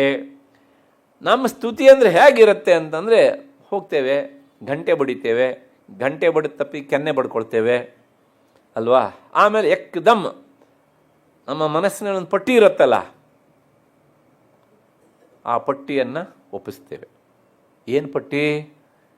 ಇಷ್ಟಿಷ್ಟು ಬೇಕು ನನಗೆ ಅಂತ ಅಲ್ವಾ. ಏನೋ ಒಳಬಯಲು ಗುಣ ಗುಣ ಗುಣ ಗುಣ ಅಂತ ಹೇಳ್ತಾ ಇರ್ತೇವೆ ಹೀಗೆ ಅಂತ. ಆ ಒಂದು ಪಟ್ಟಿಯಲ್ಲಿರೋ ಶಬ್ದವೂ ಸಹ ಸತ್ಯವಸ್ತುವಿಗೆ ಸಂಬಂಧಪಟ್ಟಿದ್ದು ಆಗಿರುವುದಿಲ್ಲ. ಎಲ್ಲ ಇವನ ಕಾಮನೆಗಳಾಗಿರ್ತವೆ. ಹಾಗಾಗಿ ಸರಸ್ವತಿ ಗುಡಿಯಲ್ಲಿ ನಿಂತು ನೀವು ಇದನ್ನು ಕೇಳಿರೋಳು ಏನು ಕೊಡ್ತಾರೆ? ಕೊಡೋದಕ್ಕೆ ಸಾಧ್ಯನಾ? ಯಾಕೆ? ಕಾಮಂ ಧಿನೋತಿ. ಹಾಗಾಗಿ ಕಾಮಧೇನು. ಅದೇ ನೀವು ಅಲ್ಲಿ ನಿಂತು ಒಂದು ಉಪನಿಷತ್ತಿನ ವಾಕ್ಯವನ್ನು ಹೇಳಿ, ಗೀತೆಯ ವಾಕ್ಯವನ್ನು ಹೇಳಿ, ಆಗ ಅವಳು ಕಾಮಂ ಧಿನೋತಿ ಹೀಗಂತ. ಏನು ಕೊನೆಗೆ ಹೇಳಿದ್ರೆ, ಎಲ್ಲವುದು ನಿನಗೆ ಗೊತ್ತು, ನಾನು ಹೇಳುವ ಶಬ್ದವೂ ಈ ಅಕ್ಷರವೂ ನಿನ್ನದೇ ರೂಪ, ನಾನು ಏನಂತೆ ನಿನ್ನ ಸ್ತುತಿ ಮಾಡಲಿ, ನಾನು ಸ್ವಾಧೀನ ಮಾಡಿಕೊಂಡು ಶಬ್ದ ಅಂತ ಹೇಳಿದರೂ ಸಹ ಆ ಶಬ್ದ ನಿನ್ನದೇ. ಹಾಗಾಗಿ ನೀನೇ ಕೊಟ್ಟ ಶಬ್ದದ ಮೂಲಕ ನಿನ್ನನ್ನೇ ಸ್ತುತಿ ಮಾಡ್ತಾ ಇದ್ದೇನೆ. ಇದು ಹೇಗಿದೆ ಕೇಳಿದರೆ, ಸಮುದ್ರ ರಾಜನಿಗೆ ಅರ್ಘ್ಯ ಕೊಡೋದಕ್ಕೆ ಸಮುದ್ರದ ನೀರನ್ನೇ ಎತ್ತು ಕೊಟ್ಟ ಹಾಗೆ, ಸೂರ್ಯನಿಗೆ ಮಂಗಳಾರತಿ ಮಾಡಿದರೆ ಹೇಗಿರುತ್ತೋ ಹಾಗೆ. ಹೀಗೆ ಆಗಬೇಕು ಪ್ರಾಮಾಣಿಕವಾದ ಪೂಜೆ ಅಲ್ವಾ.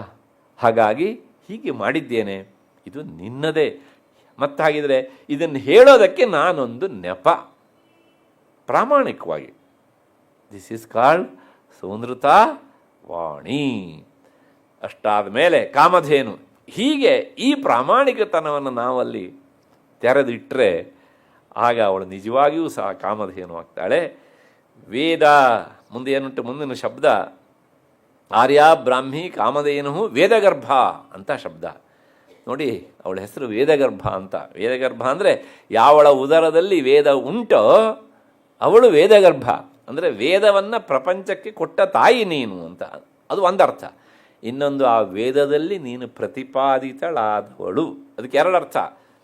ಒಂದು, ನಿನ್ನ ಗರ್ಭದಲ್ಲಿ ವೇದ ಇದೆ, ವೇದ ಗರ್ಭದಿಂದ ನೀನು ಪ್ರಕಟಗಳಾಗಿದ್ದೀಯ. ಈ ಎರಡು ಅರ್ಥ ಹೀಗೆ ಅಂತ. ನಿನ್ನನ್ನು ಪ್ರಪಂಚಕ್ಕೆ ಪರಿಚಯಿಸಿದ್ದು ವೇದ, ಆ ವೇದವನ್ನು ಪ್ರಪಂಚಕ್ಕೆ ಕೊಟ್ಟವಳು ನೀನು. ಹಾಗೆ ಎರಡು ಥರದ ಅರ್ಥ ಹೀಗೆ. ಹಾಗಾಗಿ ವೇದಗರ್ಭ ಅಂದರೆ ವೇದ ಜನನಿ ಅಂತ ಅದರ ಅರ್ಥ. ಅಂಥವಳು, ವೇದವನ್ನೇ ನೀನು ಕೊಟ್ಟಿದ್ದೀಯೇ. ಹಾಗಾಗಿ ಅವಳಿಗೆ ಹೆಸರು, ಜಗನ್ಮಾತೆಗೆ ಸರಸ್ವತಿಗೆ ತ್ರಯೀ ಅಂತಲೇ ಹೆಸರು. ತ್ರಯೀ ಅಂದರೆ ವೇದ ವಿದ್ಯೆ ಜನನಿ ಅಂತ ಅರ್ಥ.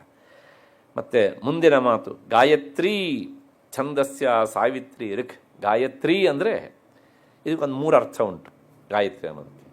ಗಾಯತ್ರಿ ಅನ್ನುವುದು ಒಂದು ಮಂತ್ರ, ಆ ಮಂತ್ರ ರೂಪದಲ್ಲಿ ನೀನು ಇರಬಹುದು, ನಂಬರ್ 1. ಅದರ ಜೊತೆಗೆ ಗಾಯತ್ರಿ ಅಂದರೆ ಒಂದು ಛಂದಸ್, ನಿರ್ದಿಷ್ಟವಾದ ಮೀಟರ್, ಆ ಮೀಟರಿನ ರೂಪದಲ್ಲಿ ಇರುವವಳಾದ್ರಿಂದ ನಿನ್ನ ಹೆಸರು ಗಾಯತ್ರಿ ಅಂತ. ಎರಡು ಅರ್ಥ ಆಯಿತು. ಇನ್ನೊಂದು, ಗಾಯತ್ರಿ ಅನ್ನುವುದು ಸೂರ್ಯನಾರಾಯಣನಲ್ಲಿರುವ ತೇಜಸ್, ಆ ರೂಪದಲ್ಲಿ ಇರುವವಳು ಅಂತ. ಹಾಗಾಗಿ ಅದು ಗಾಯತ್ರಿ, ಅದನ್ನು ಹೇಳುವ ಮಂತ್ರವೂ ಗಾಯತ್ರಿ, ಆ ಮಂತ್ರ ಇರುವುದೂ ಗಾಯತ್ರಿಯಲ್ಲಿ. ಹಾಗಾಗಿ ಇದೊಂದು ಮಹಾ ತ್ರಿವೇಣಿ ಸಂಗಮ.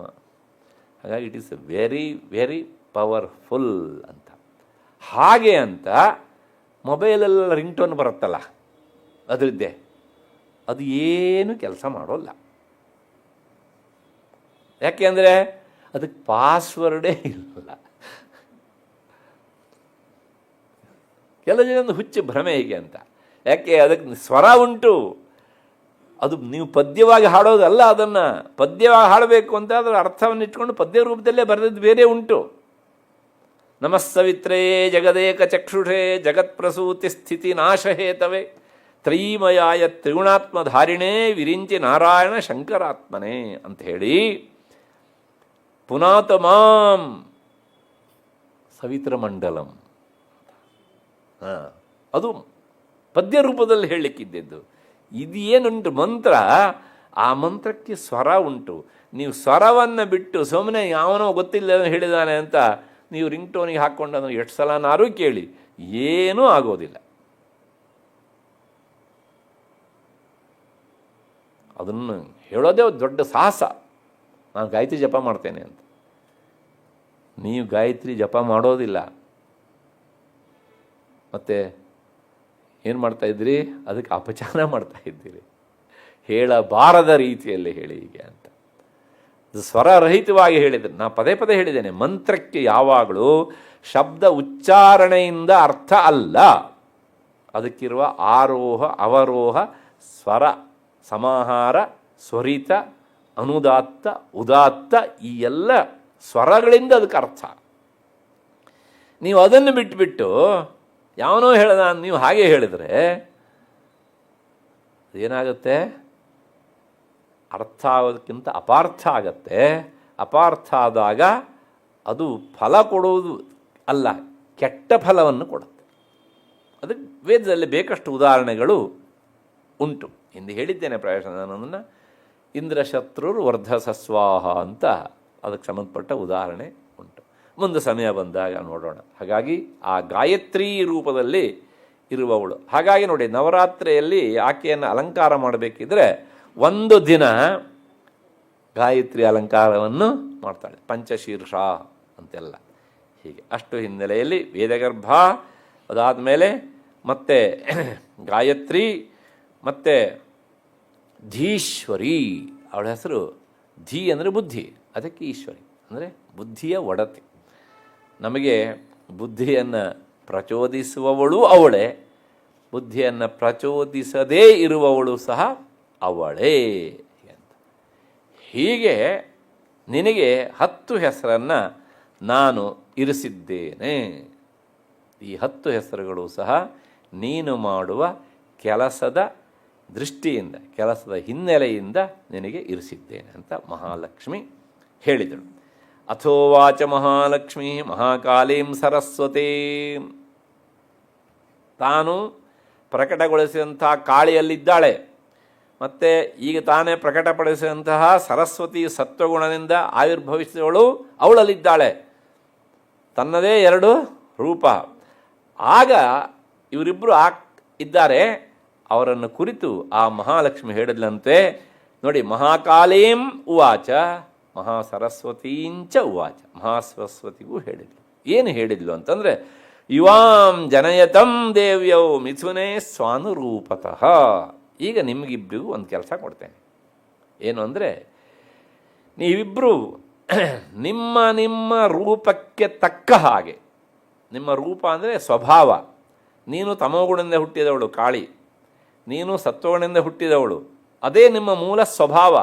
ಹಾಗಾಗಿ ನಿಮ್ಮ ನಿಮ್ಮ ಆ ಸ್ವಭಾವಕ್ಕೆ ತಕ್ಕ ಹಾಗೆ ನೀವಿಬ್ಬರೂ ಸಹ ಏನು ಮಾಡಬೇಕು ಅಂದರೆ, ಒಂದೊಂದು ಟ್ವಿನ್ಸನ್ನು ಸೃಷ್ಟಿ ಮಾಡಬೇಕು.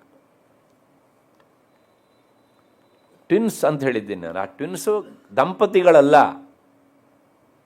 ಒಂದು ಅವಳಿ, ಒಂದು ಗಂಡು ಒಂದು ಹೆಣ್ಣು, ಅವರು ಸಹೋದರ ಸಹೋದರಿಯರು ಹೀಗೆ ಅಂತ. ಹಾಗಾಗಿ ನೀವಿಬ್ಬರು ಆ ಸ್ವಭಾವದವರನ್ನು, ಕಾಳಿ ಹಾಗೆ ನೀನೊಂದು ಜೋಡಿಯನ್ನು ಸೃಷ್ಟಿ ಮಾಡು, ಸರಸ್ವತಿ ನೀನು ಹಾಗೆ ಒಂದು ಜೋಡಿಯನ್ನು ಸೃಷ್ಟಿ ಮಾಡು. ಪ್ರಾಯಶಃ ತಕ್ಷಣ ಅವ್ರು ಕೇಳಿರಬೇಕು, ಅಲ್ಲ ನಾವಿಬ್ಬರು ಸೃಷ್ಟಿ ಮಾಡ್ತೇವೆ, ಮತ್ತು ನೀನೇನು ಮಾಡ್ತೀಯ ಅಲ್ವಾ? ಯಾಕೆ? ನಾನು ತಮೋಗುಣದಿಂದ ಬಂದವಳು ನಿನ್ನಿಂದ, ಕಾಳಿ ಹೇಳಿದ್ದು.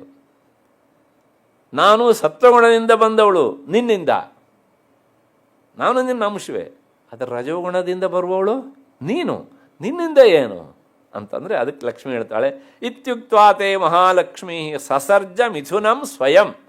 ಕರೆಕ್ಟ್, ನೀವು ಕೇಳಿದ್ದು. ಅದಕ್ಕೋಸ್ಕರ ನೋಡಿ, ನಾನೊಂದು ಜೋಡಿ ಸೃಷ್ಟಿ ಮಾಡೇ ಬಿಡ್ತೇನೆ ಅಂತ ತಕ್ಷಣ ಒಂದು ಸೃಷ್ಟಿ ಮಾಡೇ ಬಿಟ್ಲು. ಆ ಸೃಷ್ಟಿ ಏನು ಅನ್ನೋದನ್ನು ಮುಂದಿನ ಸರಣಿಯಲ್ಲಿ ನೋಡೋಣ. ಯಾಕೆಂದರೆ ಇದರ ಹೆಸರೇ ರಹಸ್ಯತ್ರಯ, ನಮಗೆ ಗೊತ್ತಿರಬೇಕು ಏನು ಹೀಗೆ ಅಂತ.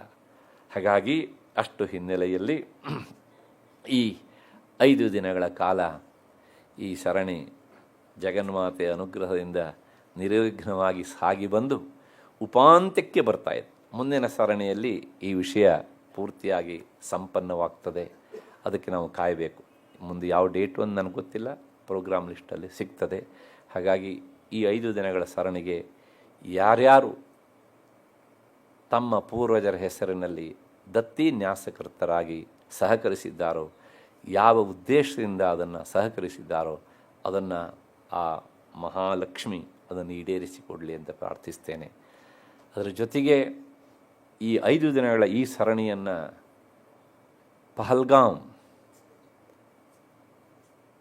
ಅಲ್ಲಿ ಪಾಪ ಅಮಾಯಕರಾಗಿ ಹೋದವರು, ಬದುಕಿನ ಕೆಲವು ಕ್ಷಣವನ್ನು ಸುಖವಾಗಿ ಕಳೆದು ಬರೋಣ ಅಂತ ಹೋದವರು, ನಿರ್ದೋಷಿಗಳು, ಏನೂ ಮಾಡ್ದೇನೆ ಉಗ್ರರ ಕೃತ್ಯಕ್ಕೆ ಬಲಿಯಾದರಲ್ಲ, ಅಂಥವರ ಆತ್ಮಕ್ಕೆ ಶಾಂತಿ ಸಿಗಲಿ ಅನ್ನುವ ಹಿನ್ನೆಲೆಯಲ್ಲಿ ಇದನ್ನು ಈ ಸರಣಿಯನ್ನು ಮೀಸಲಾಗಿ ಇಡಬೇಕು ಅಂತ ಬಯಸಿದಂತಹ ಶ್ರೀನಿವಾಸ ನಾರಾಯಣ ಅವರು ವಿದೇಶದಲ್ಲಿ ಕುಳಿತು ಆ ಅಭಿಪ್ರಾಯವನ್ನು ತಿಳಿಸಿದ್ದಾರೆ.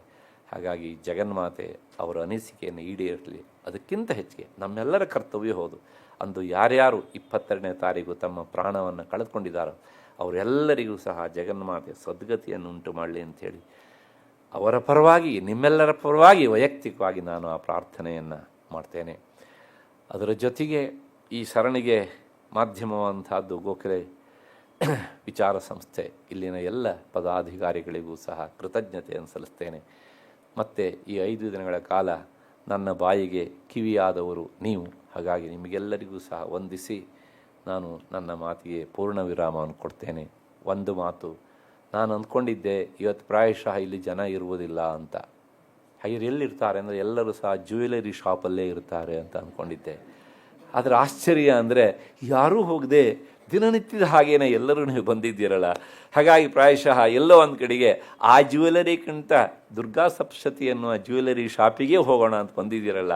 ಹಾಗಾಗಿ ನಿಮಗೆಲ್ಲರಿಗೂ ಸಹ ಇನ್ನೊಮ್ಮೆ ಕೃತಜ್ಞತೆಯನ್ನು ಸಲ್ಲಿಸಿ ಈ 5 ದಿನಗಳ ನನ್ನೆಲ್ಲ ಮಾತುಗಳನ್ನು ಸಹ ಆ ಮಹಾಲಕ್ಷ್ಮಿಯ ಪದತಲದಲ್ಲಿ ಸಮರ್ಪಿಸಿ ವಿರಮಿಸ್ತೇನೆ. ಎಲ್ಲರಿಗೂ ನಮಸ್ಕಾರ.